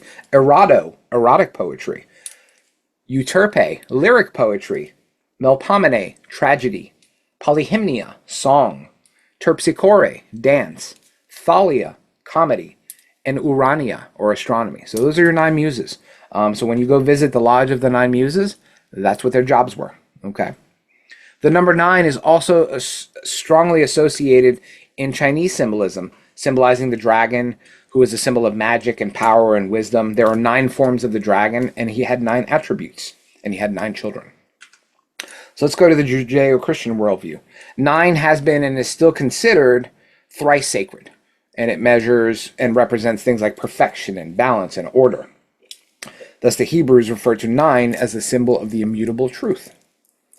Referenced 49 times in Scripture, the number 9 symbolizes the divine completeness or conveys that meaning of finality. Jesus died when? In the 9th hour. 9 represents the fruits of the Holy Spirit, which were imparted onto man, which are faithfulness, gentleness, goodness, joy, kindness, long-suffering, love, peace, and self-control. Now, I still don't understand why long-suffering is one, but I'm sure the great architect has a reason for that. In Kabbalah, 9 is the number of the Sephiroth, known as Yesod, or foundation. It's considered to be the reflection of everything, especially Tiferet, or the sun. 9 represents continuity and is also that female principle of creation.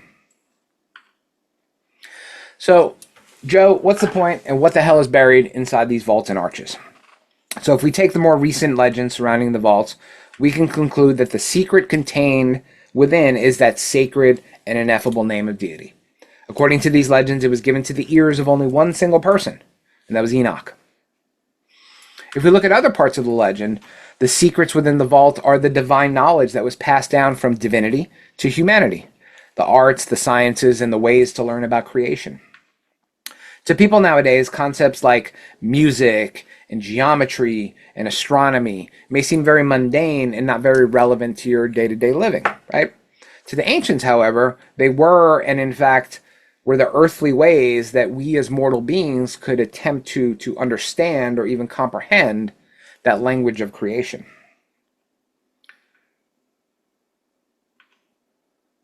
So as we gather today,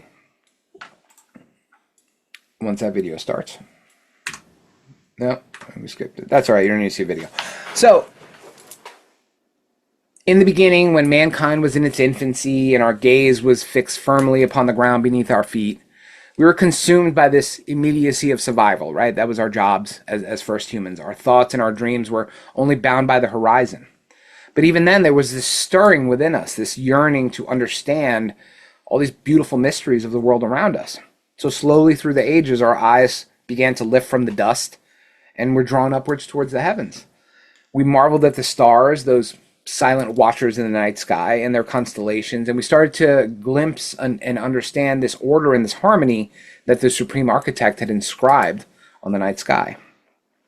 So the more we uncover the how and the what of creation, the more we recognize that the arts and the musics and the sciences are not just, pursuits of pleasure or intellectual curiosity. They are, in truth, according to the ancients, the languages by we as one human species really attempt to grasp the vastness of this great work, this divine work. Each note, each equation, each brushstroke is a key that unlocks another chamber in this vast series of vaults of knowledge. A vault whose secrets are guarded not by man, but by time and doing the work to unfold this divine will. So this is that sacred trust that's been passed down through the ages. It's why the ancients in their wisdom decided to preserve this divine knowledge, inscribed it on pillars, whether they made of bricks or stone or marble or brass, recording it on papyrus and etching it in the walls of temples. They knew that such knowledge was not meant to be easily accessible, for it's in the quest of searching for that knowledge that you grow and you understand better. The story of Enoch, who was divided by divine inspiration, hid away the wisdom of the ages within the earth. And it serves as a reminder that our journey needs to be one of discovery. A journey not just for the farthest reaches of the stars, but for the innermost reaches of our human souls. So that's what Enoch brings to Freemasonry for us, right? It's this pursuit, not merely seekers of knowledge, we're seekers of ourselves. For that understanding of our place in the great design, we really began to comprehend our very own unique role within it. The secrets of the vault, there's no one singular piece of knowledge, but the secrets are that realization of our purpose, our reason for being within this creation. As Masons, we use the symbology and we tell our new initiates, we're called to be builders, not just of structures of stone and mortar or brick, but of lives lived in harmony with the divine plan. Each of us are charged to engage in this sacred work and contribute to the construction of that perfect edifice, that temple not made with hands, eternal in the heavens. So again, the big takeaway here is, besides all the interesting facts we learned about Enoch, was that we are we're undertaking a journey towards that divine knowledge, right? But it's a journey and it's not a destination. But take comfort in the knowledge that every step we take leads us to more understanding. Every symbol we study, every allegory we reflect upon, brings us closer to that divine truth that's the purpose of it all. And in that truth, we'll not only find our own destiny, but the destiny of all of humankind, woven together in this grand tapestry that the grand architect likes to call the creation.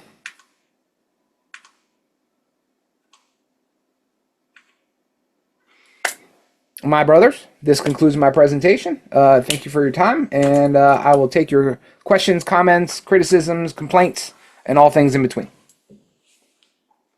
Thank you, Joe. Wow, that was a lot. That was a lot of information there and compelling. So we stay tuned. We had, I think, I was just about an hour there. That's very good. I'll start a comment about, you mentioned there were the fallen angels, which not only came to Earth and grabbed up all the females, kind of like is it Zeus or Thor, who runs around and mates with human females.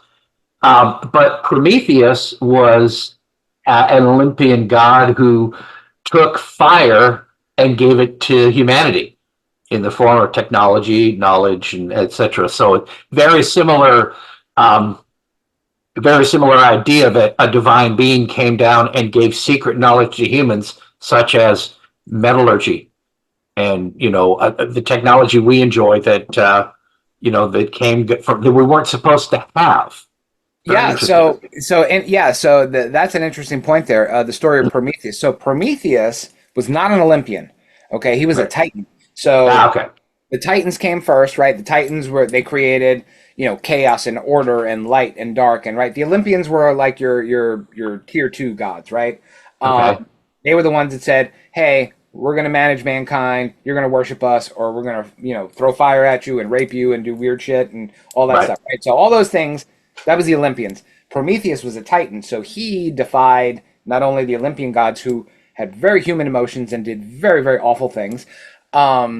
He defied the Titans, who were the grand guardians of that order in the universe and stuff. And he was the one who imparted knowledge in the form of fire to mankind. And that pissed the Olympians off because now humankind had access to this divine knowledge as you talk about. So yeah, the similarities there are absolutely awesome.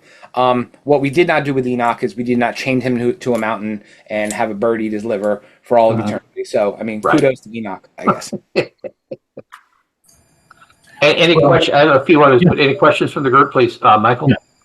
How similar to that is of course the snake in the garden, who also gives away knowledge that he tempts he tempts Eve with knowledge, and Adam said, "Sure, if that's what you want, if it makes you happy, He was a good husband right from the start, right? Shut up and listen to his wife. That's right.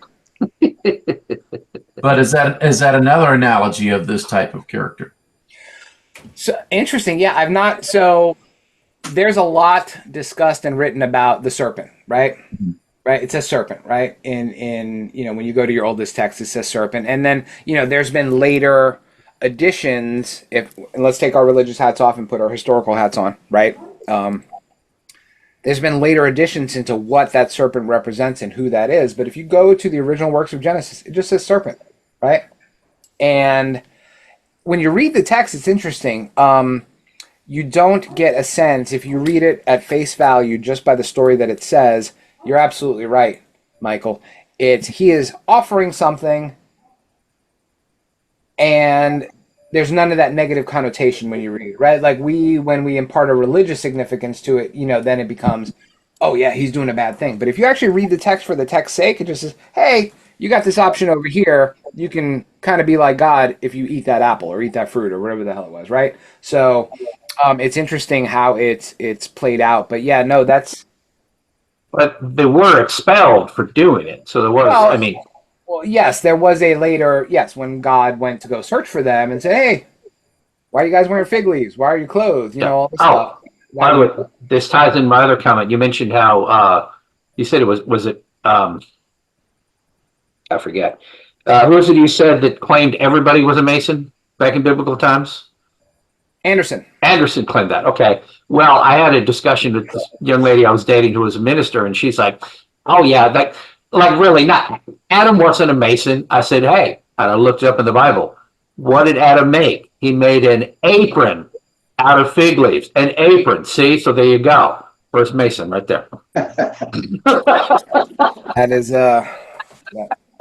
That is what we call leaps in logic, and I love it. But going back to Michael, going back to your question, there are many different stories across many different cultures about this. When did mankind receive this divine knowledge, right? Mm-hmm. For me, the serpent's a little bit different because it's not, hey, here's all the secret knowledge. Is when they're in the garden and they're tempted with the fruit. What are they being given? It's not secret knowledge. It's like, you will be as he is, as God is, right? So I think it's more profound than that, right? Like, it's more profound than geometry or masonry or astronomy. It's like, hey, you take a bite of that, you're going to be and act and live as the divine is, which is a whole nother level, right? Stephen had his hand up earlier. Oh, thank you. Hey, Joe, phenomenal presentation.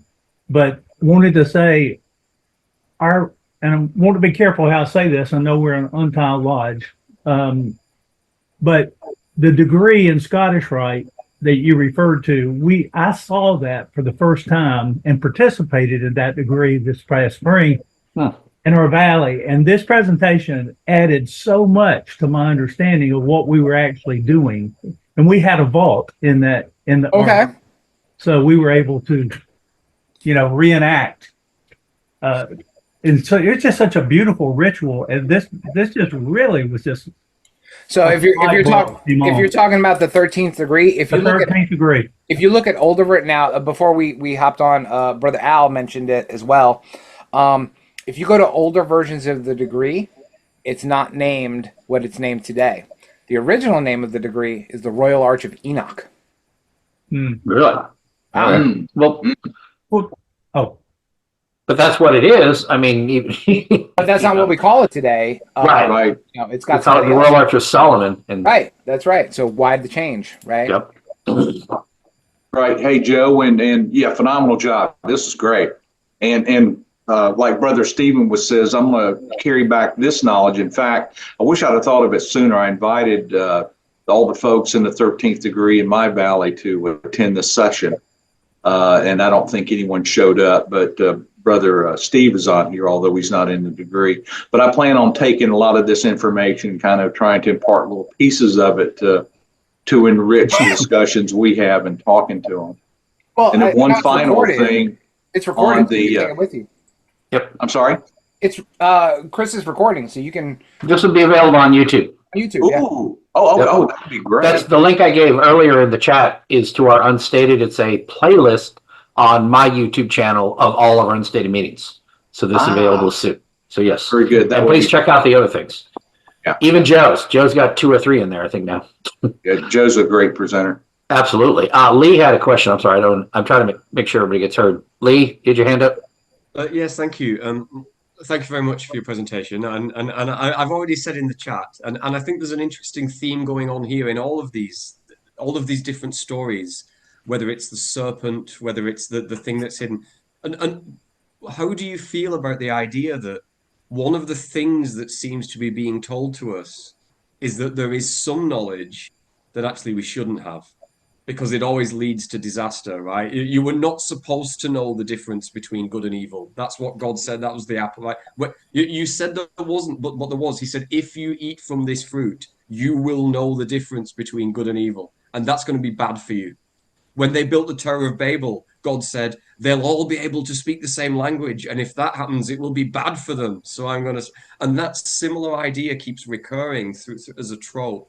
And then we get into Faust and making a deal with the devil. You know, I could know everything, but if I do, it's going to be really bad for me.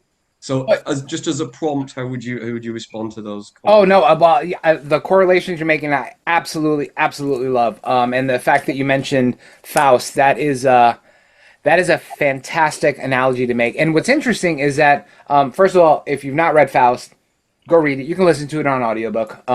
But what's interesting is that most people look at Mephistopheles, right? They look at him as he's this really mean demon, right? He's a servant of the devil. He's a demon. But if you actually get into some commentaries about Faust, there's a much less, and if you read Faust the way I think that Faust wanted to be read, you get the sense that Mephistopheles is not this evil being, right? He's got this kind of like holy charge, right? He's not there to search for men that are corrupt, but he's basically serving humanity and collecting the souls of those that are already damned. So you're kind of already screwed, and he's kind of walking you through your ultimate journey, which kind of puts him in a more positive light, which is really weird. But if you read Faust in that manner, he comes up as a completely different character, right? The story of Mephistopheles. No, I think you're spot on there, but I think it's our enamoration with knowing the divine knowledge or the divine wisdom that links all of these different characters across space and time together. Because as far back as we've existed as a civilization, what is it we've always wanted to do? We've always wanted to know more, right? That's what's kind of taken us from throwing rocks at each other to, putting people on SpaceX capsules, right? And everything in between. Throwing computer-controlled rocks at each other now. Exactly. And it will be bad. It has been bad for us, but we have got a lot of knowledge. I want to interject some about the whole idea, and where I think Enoch also is a metaphor for Masonry, and this is something I have a long list of papers I need to write. I get the germ of an idea and I never come back to it. But many people say that Masonry is something we're not really doing properly anymore, that it has a more useful purpose, and we've kind of got away with it being more focused on writing the ritual better and doing more charity and getting together more and brotherhood and all this and fellowship. All these are wonderful things, but the original purpose of Masonry being to preserve ancient knowledge and make sure it survives from one generation to the next. We heard about the Library of Alexandria with all of this knowledge that was lost because it was destroyed, and it was the only repository for that knowledge.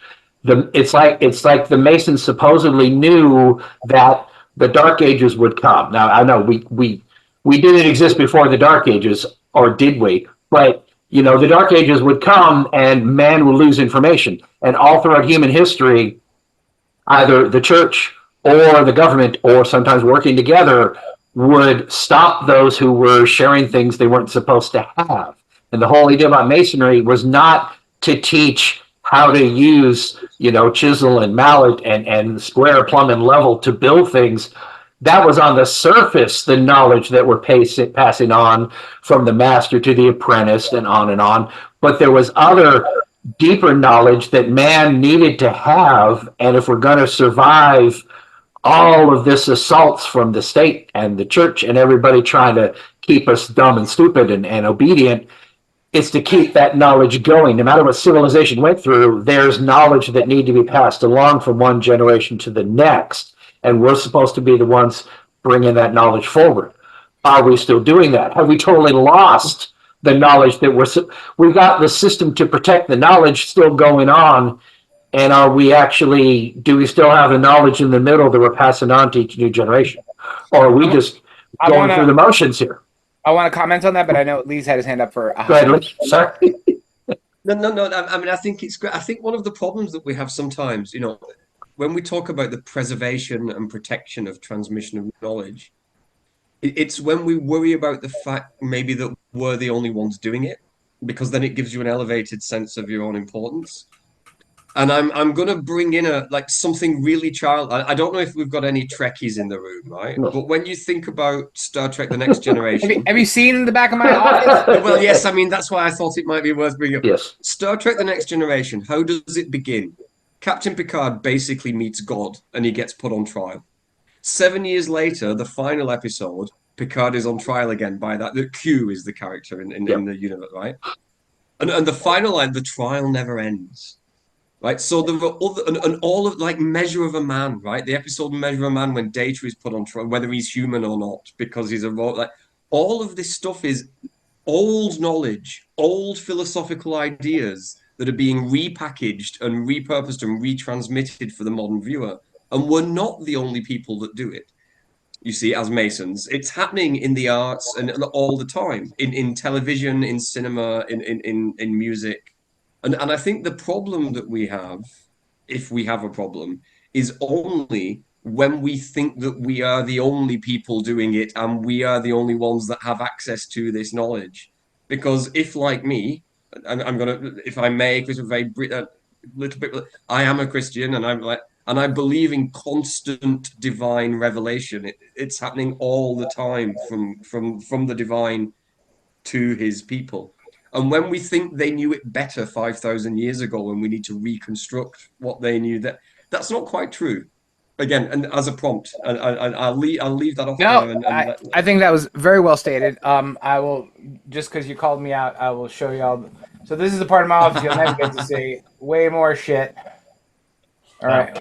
The office is covered in nerd stuff. All my smart books are now in the library. So, but yeah, so to your point, and I want to go back to what Chris said. And I know Al and I have talked about this quite a bit, and I'm a firm believer in this. I'm going on 20 years as a Mason, and I've definitely changed the way that I do Masonry in 20 years, or almost 20 years. When I was a new Mason, I struggled very much because people did not do the Masonry the same way that I did the Masonry, right? You had kind of like what you were talking about, Chris, and like what you were talking about, Lee. You had brothers that would come, they'd go to dinner, they'd laugh, they'd crinkle their candy, and they wouldn't shut up during a meeting, and then they'd leave, and, but they walked out the door and they were, on the face of it, a good Mason, right? They came to every meeting, and they showed up to dinner, and they would come to degrees, and they paid their dues on time. They were a good Mason. And when I was a younger Mason, that really bothered me of like, hey, if Al comes to a meeting and he doesn't think the same weird esoteric crap that I do, and he doesn't get the same thing out of Masonry, he's a bad Mason. And that's how I did Masonry when I was younger, right? And it bothered me for a long time because with that mindset, I'm like, Masonry sucks because there's only a few of us that do it the right way and everybody else does it the wrong way, right? Now with time and patience and a better grasp of my fellow brothers, I've learned that number one, we're all doing Masonry wrong, right? Because and that. But I'm doing it louder, so it's okay. That's a very American thing, right? It's like louder means correct, right? But I don't want to scare off our British brother here.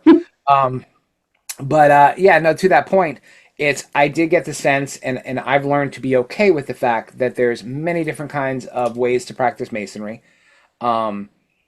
And that for the most part, Freemasonry is really the porch of Solomon's temple, right? It's the initial gathering place for people. So when Chris and Al and Lee and Paul, we're all sitting there in a lodge, we're sitting at the porch, right? There's the middle chamber, and then there's the Holy of Holies, and there's much more steps in that journey to take.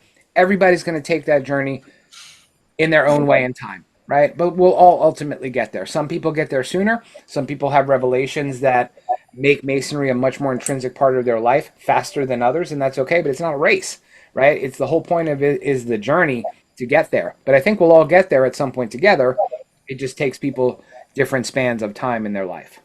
And you'll always have that guy crinkling paper in lodge and not paying attention to shit. And that's okay. You love him anyway. I mean, Can I steal that idea? The Porch of Solomon's Temple? Okay. Absolutely. Well, I didn't come up with it. Somebody else smarter than me said it. I can't remember who. But Okay. no, I know exactly who said it. Oh, okay. Sean Bradshaw, past Grandmaster in North Carolina. Okay. You know, probably one of the most esoteric Grandmasters I've ever met in my entire life, right? Most of them talk about, hey, donate to this and donate to that and do charity and put a lapel pin on.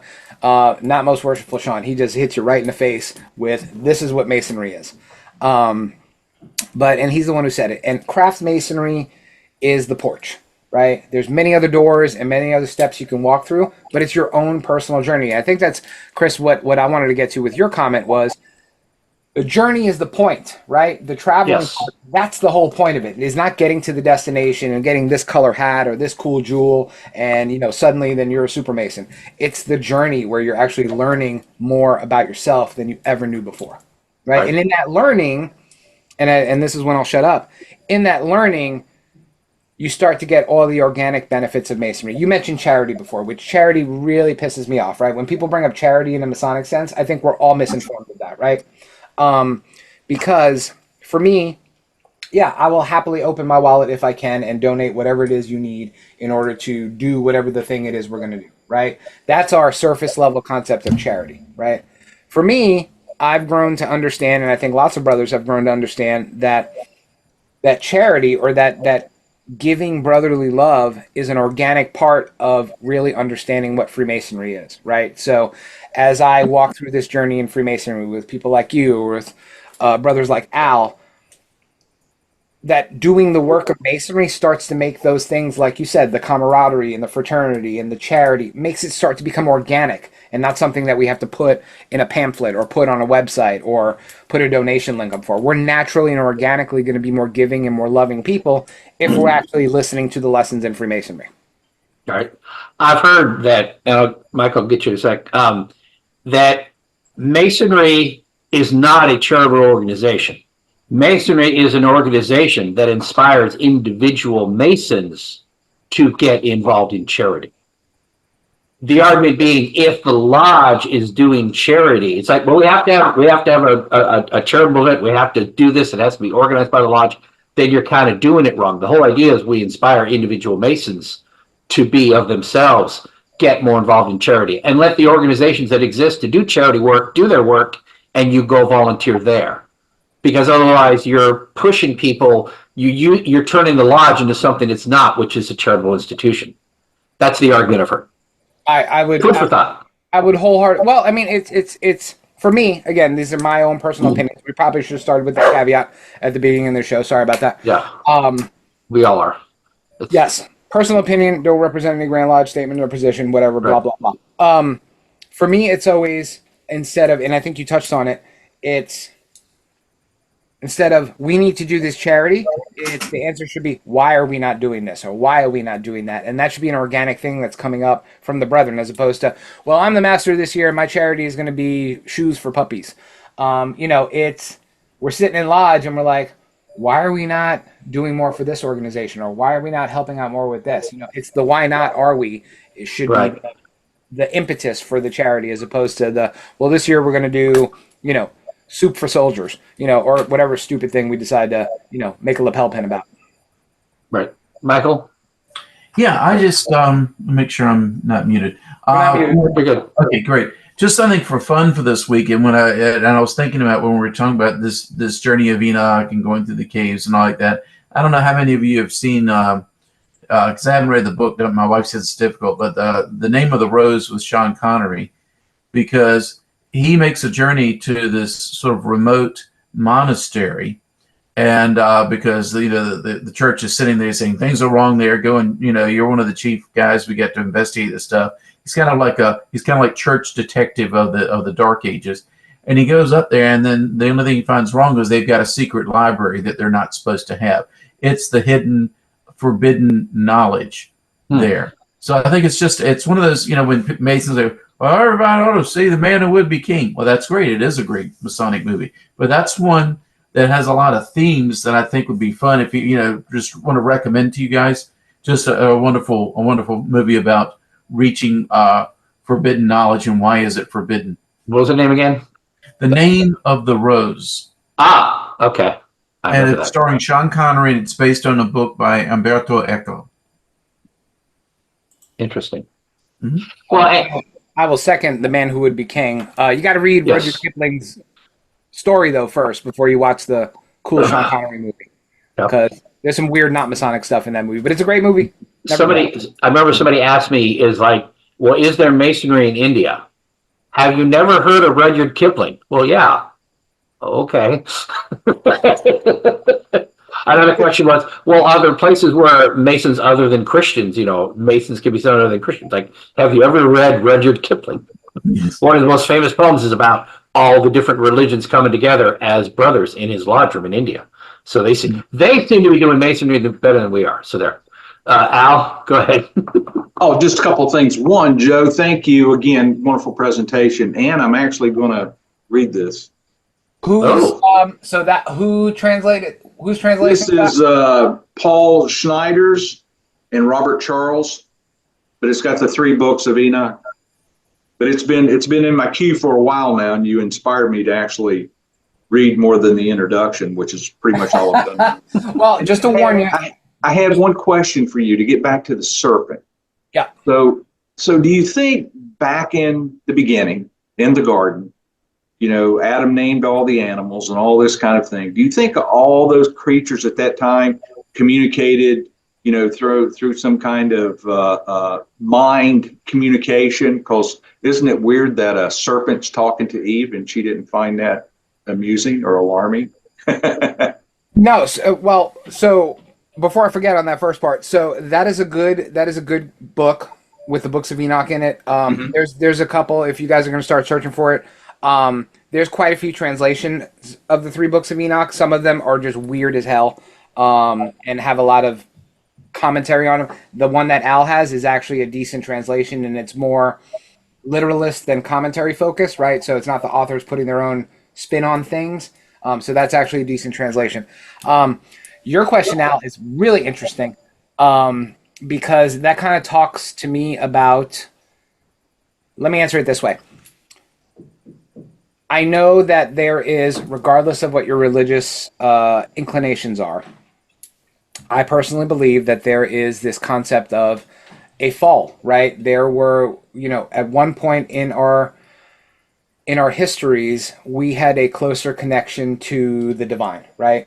Like, and going back to the stories in Genesis, we walked with God in the garden, right? So, did we physically, literally walk with God in the garden? That's up for y'all to decide, but the point of that was we had a direct connection to the divinity. There was no intermediary that did that for us. It was mankind, God, you got to hang out together, right? Then what happened after the fall?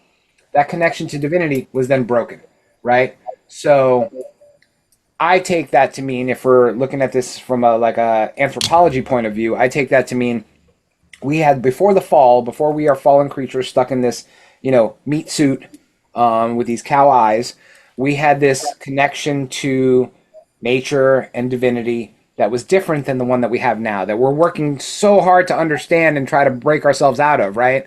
By learning more about things and learning more about ourselves. We had that connection, and now it's gone, okay? Because we separated ourselves. Now, do I really think it was a piece of fruit that did it for us? No, absolutely not, right? The fruit is the symbol of the choice that we made, because we had that we had that gift of free will. We could choose to dissociate ourselves with the divinity. And as a result, we're stuck in these meat suits. We get old, we go bald. We're no longer that more perfect form of human that was created in the image of the divine, right? I sure as hell don't look like I was created in the image of the divine. I'm in my mid-40s. I'm already bald, and I'm fat. So I'm pretty sure that's not what the image of the divine is. So, But You now, went down the rabbit hole I was hoping you went down. Oh, okay. but then it brings up, I mean, the whole concept of original sin and all that is that, those of us in this room, those of us living in this current generation on earth, none of us made that choice. Another person made that choice, and it's fallen on us. And why is it we don't get a chance to make that choice anymore? It was made for us generations ago, and we're penalized by it. And is that fair to us? Well, but Chris, I'm trying to find the right generic way to say it. That's a very Abrahamic way that we look at it, right? The concept of original sin. But Right. the concept of falling, and I love the analogy of it being a fall, right? This fall from grace with the divine is something that transcends Judeo-Christianity or Islam. Right. It's found in most of the places. At some point in time, humans and the gods or God lived together in harmony, right? They hung out together, they went to the same barbecues, they did their thing. And then at some point in time, something happened and we were separated from them. And now we long it and we miss it and we yearn for it. And that's why we go to church and that's why we pray and that's why we do all these other things to reestablish that connection. And we just realize that it's a very long road to go to, Right. If you ever get a chance, listen to what Tim Hogan has to say about ancient knowledge. And he made a comment in a presentation a couple months ago, and it really struck home with me. He said there are echoes in our ritual. And I thought to myself after doing this for many, many decades, he's right. There are echoes of this information in the ritual, but it takes a fair amount of effort anymore to find it, I think. It's there, especially, I think about the 13th degree. That's probably the most direct link. But it's there, this whole concept that we are the recipients of ancient knowledge. Hogan makes that comment 2 or 3 times. Ever get a chance to listen to Tim, talk to him about the Book of Enoch, I think you would enjoy the conversation. I've had quite many conversations with Brother Tim, good dude. I actually have presented with him, and he's been to several lodges that I've been to. Really good brother. Tim has a very interesting take on certain things. And for those of you that pay for Gaia, he's now on Gaia. He's got a new show on the Gaia, I guess you call it channel, whatever app, whatever the hell it is. I'm still a subscriber because I love the weird stuff. But yeah, he's got a whole new show on the Knights Templar and things like that.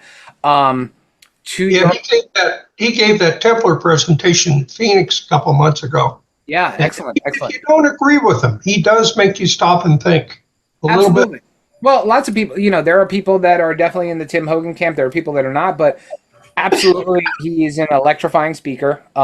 He's a great author. I have all of his books. Going back to the point of it, I think Brother Tim is absolutely correct that, and it doesn't have to be Freemasonry. There are other initiatic orders that take you through a journey of self-discovery, right?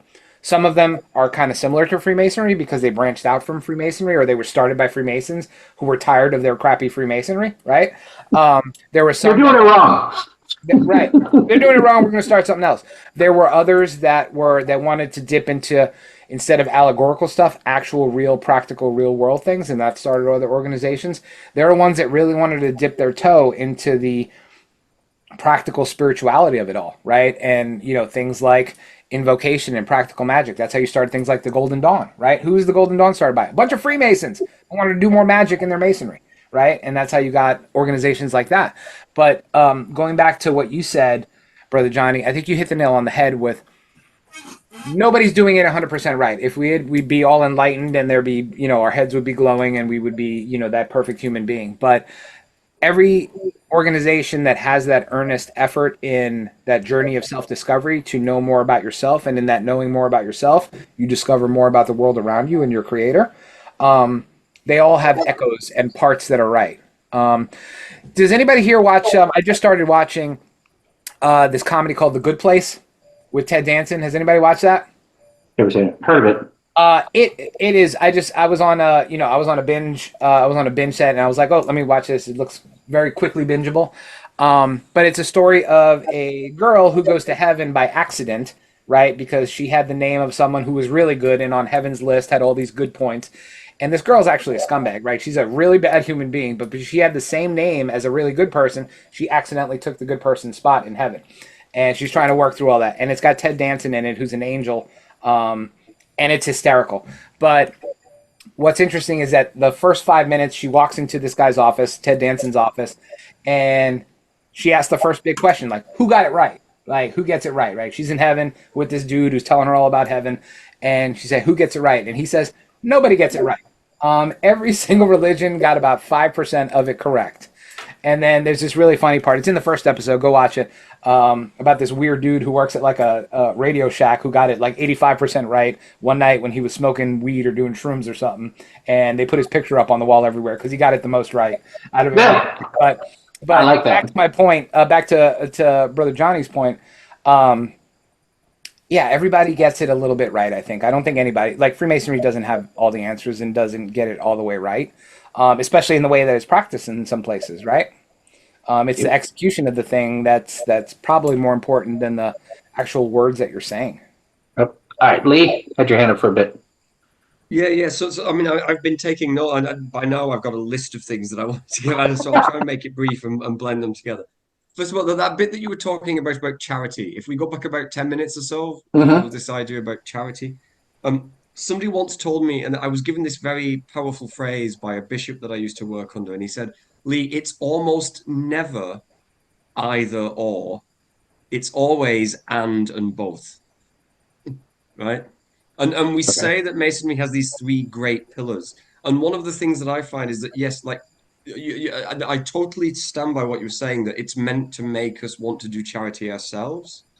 But one of the reasons we gather in lodges, I think, is because we are surrounded by people who are also willing to help us with our charitable causes. And when we present the issue, then we know that these people are going to be receptive to the kind of issues that we present. And so I'll leave that as a floating. Well, just, and I can comment to that one. Just consider this. Would it be better for a lodge to find a way to organize a charity and hold a charitable event that we're not really skilled at presenting? Or would it be better for the lodge to all agree, we're all going to go to this soup kitchen on Saturday and we're all going to volunteer. They already have the infrastructure in place. We're going to go put in our time to help because they've already got people showing up. We just need to put in our effort.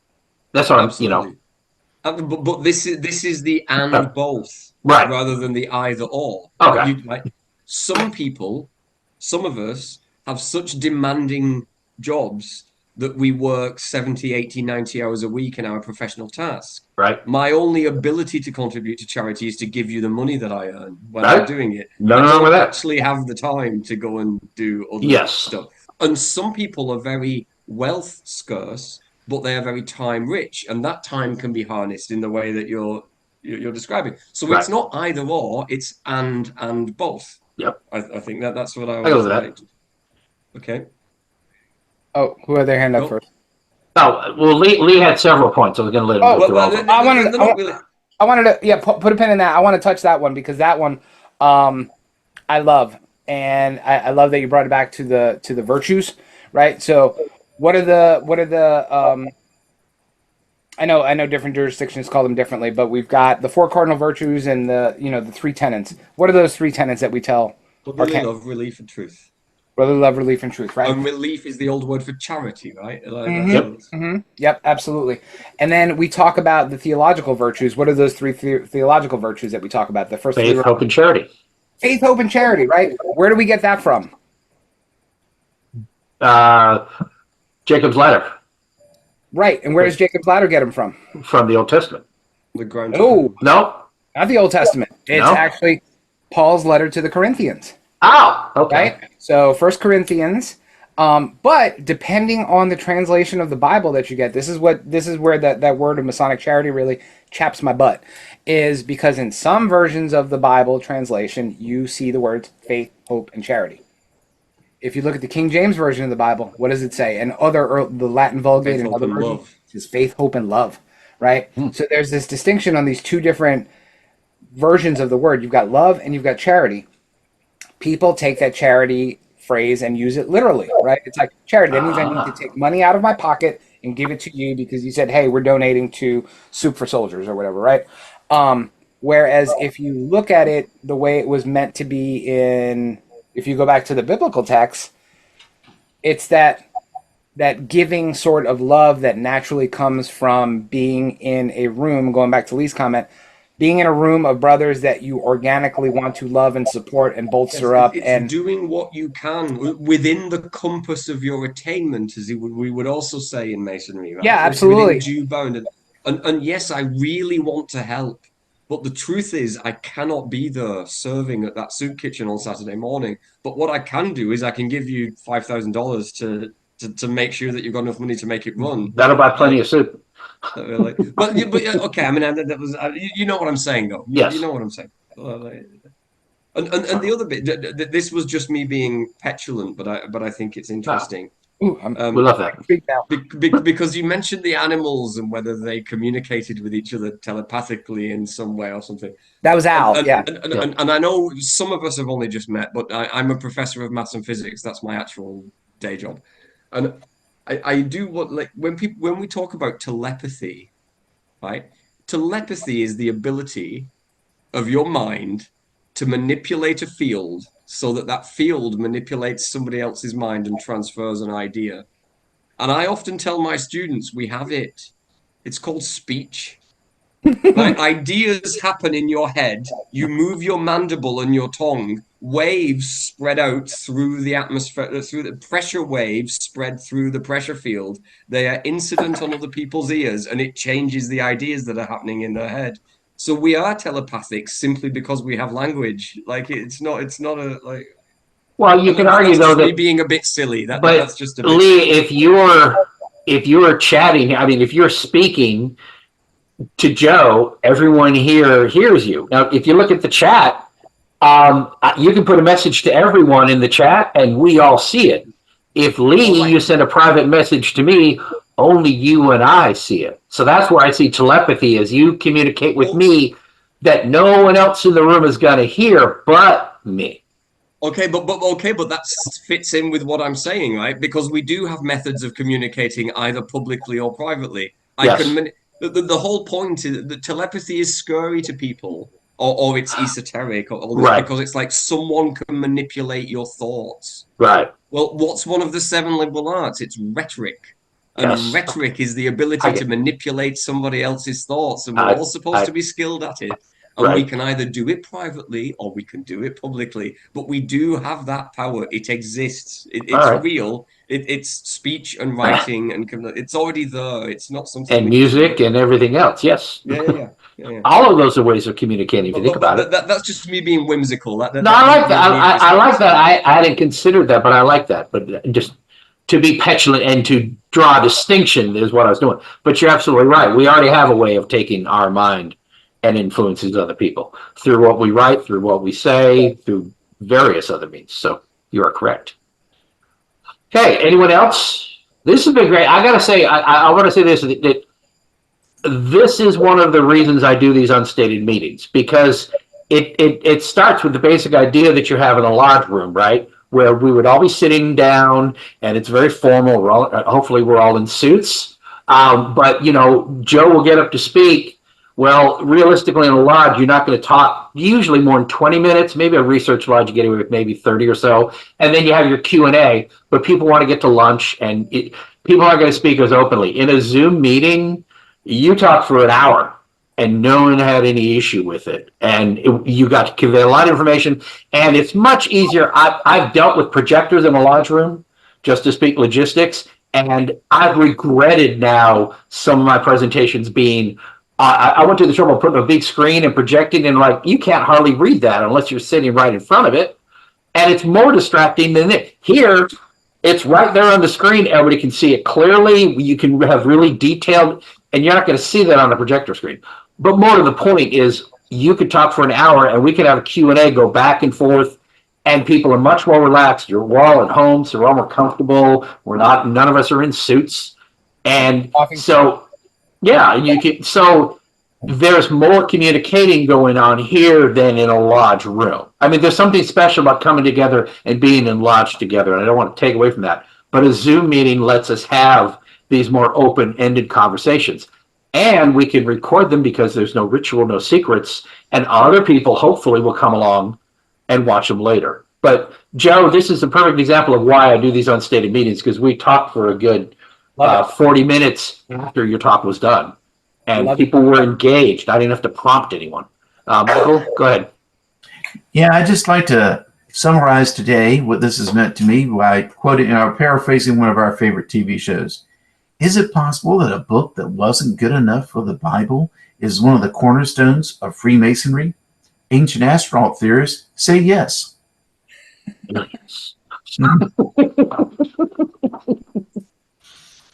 I don't quite. Well, I guess I'm the closest to having the hair like that guy with the hair standing up.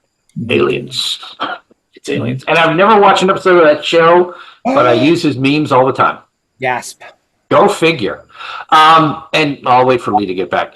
I want to thank everybody for coming out today. I'm not going to, I mean, if we still have more questions, we can go on for a little bit. It's noon. There's Lee. Thank you all for coming today. I really appreciate it, Joe. I do want to do my last minute blurbs. If you're watching us on YouTube, please like and subscribe. And Lee actually is here, so I can talk about him. Our next unstated meeting will be on November 14th. And that is Lee will be our guest speaker. September 14th, yeah, November. Sorry, I'm just. Well, it's 3 or 4 weeks away. It's been a long day. And the Book of Ruth and its relevance to Freemasonry. And I guess I have something going on the week of the 7th because I didn't have an unstated then. Or maybe it just worked out that way. And Vincent Carden will be our guest speaker on. No, he won't. Nope. That's the week of the Scottish Rite Conference. So we will not have a speaker on the 28th, because that'll be the Scottish Rite Conference. So I need to make sure I cancel that. Chad Kopensky will be our guest speaker on October 19th. So a few more things coming up before the end of the year. So I won't go beyond that. We just had our in-person stated meeting last Saturday. The next one will be December, will be our annual. But if you get a chance, please, if you're watching this on YouTube, obviously you're already in our playlist, so please take a look at the other things. For those of you here, please check them out. Check up our Facebook page. I do appreciate you all coming out. However many people get in a given meeting, I'm always happy. We had about, I think, 17 or 18 today, so that was pretty good. So that was a decent turnout. But whether it's 10 of us or 20 of us or 50 of us, I'm bringing something to people's attention, and I'm making some education available. So I'm still doing my job, and I'm not feeling bad about how few attend, because hopefully other people will come and watch it on another occasion. But the more people that are here, the more likely we will get good questions and Q&A and back and forth with the speaker, which is really what I want more than anything. I was about to say, Chris, if you don't mind, that is what I hope for. You know, I've spoken a few once before, but for me, it's what I can learn from you guys. I think I've dropped it. You know, it's more prompt. You know, I have these thoughts about the Book of Ruth and its relevance, and it's things that I'm exploring and researching and trying to figure out. But the best bit is when I finish talking, just getting your questions. Absolutely. Feedback. That's what I want it to be, really. And it stimulates. I see the reactions and all. It's like, oh yeah. Especially with Joe, it's like, oh, I want to talk about yes, because I'll say something in response to him, and that'll lead him on a tangent. And I just have the germ of the idea. Joe actually had the information about Prometheus, and I first wrote down Hephaestus, so I had it totally wrong, and I had to go Google it while he was talking. I was like, okay, it wasn't Hephaestus, Prometheus. That's the guy I wanted. But and you didn't get to your part about archangels by name, Joe. Oh, okay. And everybody left. Yeah. So, okay. All right. If you don't watch it on YouTube, you'll miss this part. Ooh, so shame on you, 10 people who left early. On. No, kudos. Yeah. So, fantastic point. So, if you scour through the Gospels, you will not find. And when I do this presentation live, most people will say, "Hey, the Gospels, right? That's where the 4 archangels are." Is it Revelations? Nope. That's what I was going to say. In the New Testament, the 4 archangels are never all identified by name. That's a trick question, sir. It is. You have the Gospels. So those of you that read the Gospels, there are 2 that are mentioned. And who are the 2? I'm sorry, in the New Testament. There's 2 that are mentioned in the New Testament. Michael and Gabriel. Michael and Gabriel, isn't it? That's right. That's right. The angels Raphael and Uriel are not mentioned in the New Testament.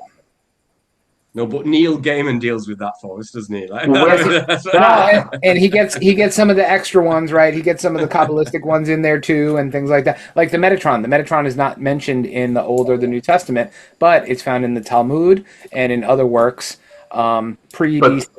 All right, but the two you just mentioned, and Ariel, where are they mentioned? Michael and Gabriel are the New Testament. I know, but where are the other two mentioned, or are they mentioned? The first time all four are mentioned in a singular piece of work is the first book of Enoch. Okay. Very cool.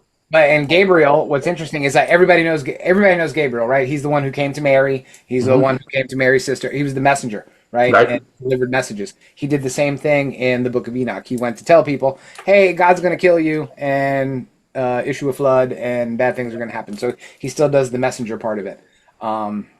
But yeah, and then Michael is mentioned in Revelation, I think Michael said. He is the one who chains the last demon. And but yeah, the other two and he was in that John Travolta movie. That's right. And in Dogma. And that's right. But you see, when we get this far back, like if you guys, I don't know if you know, like, and this is going to be like culturally important. When we talk about the flood, right? So we talk about pre-flood and post-flood, right, and all that. But if you look back, like every culture had the flood, right? There's the very interesting guy. His name is Irving Finkel, and he's the curator at the British Museum on all of the cuneiform scripts. Like he's the world expert in cuneiform, and I think it's on Gaia. You mentioned Gaia. Like what he did was he took the cuneiform scripts, and they built the ark the way it was described in the cuneiform, and they launched it onto a river, and see what it did. It's fascinating. Just as a little aside, did it sink? That's what I was waiting to hear. I was going to ask. Yeah, did it float or what? The theme of your talk was about ancient knowledge and whether it was being transmitted correctly, right? And you've got this idea that there is this story and it's done slightly different in different ways. Nobody's ever built the Noah's Ark the way it was described. It's too big. We can't do it. But the Babylonian Ark has been built by a team from the British Museum, and they built it exactly according to the descriptions in these cuneiform tablets. So Irving Finkel, look him up. He's wonderful. But did it sink? No, it floated. It Okay. You couldn't have got two of every animal on it. It wasn't very big actually, but it worked. Like it floated as a boat. This guy's he's about 70 years old, and he's the perfect academic because he just does not give a damn what anybody else thinks anymore, and he just goes about his life like studying these cuneiform texts and trying to translate them for us, which ties into this idea that there is ancient knowledge that needs to be preserved, or we think it needs to be preserved, and then we see what happens if we use it. The one in Kentucky that Ken Ham, but I think it's in Kentucky. Man, that one is supposed to have been built by the same dimensions, but it flooded, and it flooded into the ark and cost this crazy amount of money to repair it. Oh wow! Which was really So obviously didn't follow one of the steps. I don't know. No, that's what I was actually going to bring up. That's the Ark Encounter by Ken Ham. He built that, and they built an ark, which some brothers that we know actually made a field trip to that and went to go see it and found it most interesting. But yeah, there was a flood and a thunderstorm, and it kicked the crap out of the ark that they built. And there's another thing happening. Like while we're on this thread, again, this is a really random tangent, but you might find it interesting if you're the kind of brethren that I think you are. They call it like investigative archaeology. Right? There's a place in France. I can't remember the name. I'll look it up and I'll let Chris know so that he can share it with you. And they're actually trying to build a castle, like the way they used to in the Middle Ages. There's all these masons on site, and they are building a castle, and they're only allowed to use technology that we believe that they had at the time. And they're trying to figure out whether it works or not. Like these ideas that we have about how they used to build things in the Middle Ages, is it true? Because if we try and do it, does it work? And the way they're answering the question is by just trying to do it and seeing what happens. Like I think there is a TV show where someone has done that, where they've tried to rebuild. I saw something on the History Channel where it's these people living in Like they're living and yes, so they have to live the life, only eat the food, only use the and Yes. of course maybe you have heard of it because it's been going on for 30 years already, and it's not predicted to end for another 20 because that's how long it takes to build a castle using medieval Right. techniques. You know, like it's a very long project. Like, Very interesting. and I just think it's interesting. If you didn't know about it, I just thought I'd share it. You know, But you would think, well, I mean, you would think they could put more people on the job and go 24 hours a day. But if you're trying to be strict and you can only build it during the daytime when it's not raining and what all, if you really want to be strict, if you're limiting yourself to the because you can't use any materials electronic and the lights, tools. you can't work overnight, you can't. Also, they're being that strict about it. Okay. No, I mean they're super. Like, this is the idea.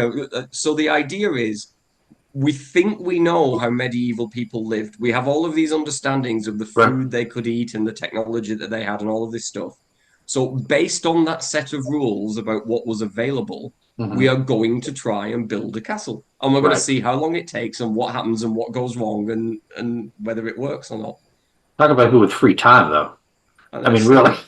Well, no, they're allowed that too. I mean, but as Masons, because the lodges form, right? The social gatherings in the evenings, like in the tents that lean against the walls of the castle that are semi-built and all of that kind of stuff. Like, and it's all there, like, as a piece of experimental archaeology. I think I said it wrong last time. Like, experimental archaeology. Okay. Is what Yeah, that makes more sense than investigative. But I like that. Interesting idea. All right. Any other questions for Joe before we wrap it up? Joe, what book of the Bible is Moroni in? That we're not going to talk about that while this. I know that's not a. I know. I just want to put a smile on your face. Once he hits stop on the record, I'm happy to give you my opinions on it. Oh, okay. Interesting. All right. Okay then. So thank you again. If you haven't already, if you've watched us on YouTube, I applaud you for sticking around for over 2 hours. This is one of our longer ones, but thank you. Please like and subscribe. And those of you here, please join us on our. I gave it all in the chat earlier about joining our groups and whatever at our mailing list. So thank you very much, Joe, and thank you for those of you who stuck it out. And we're going to wrap this up. So thank you all very much for coming, and you all have a great day. Yeah.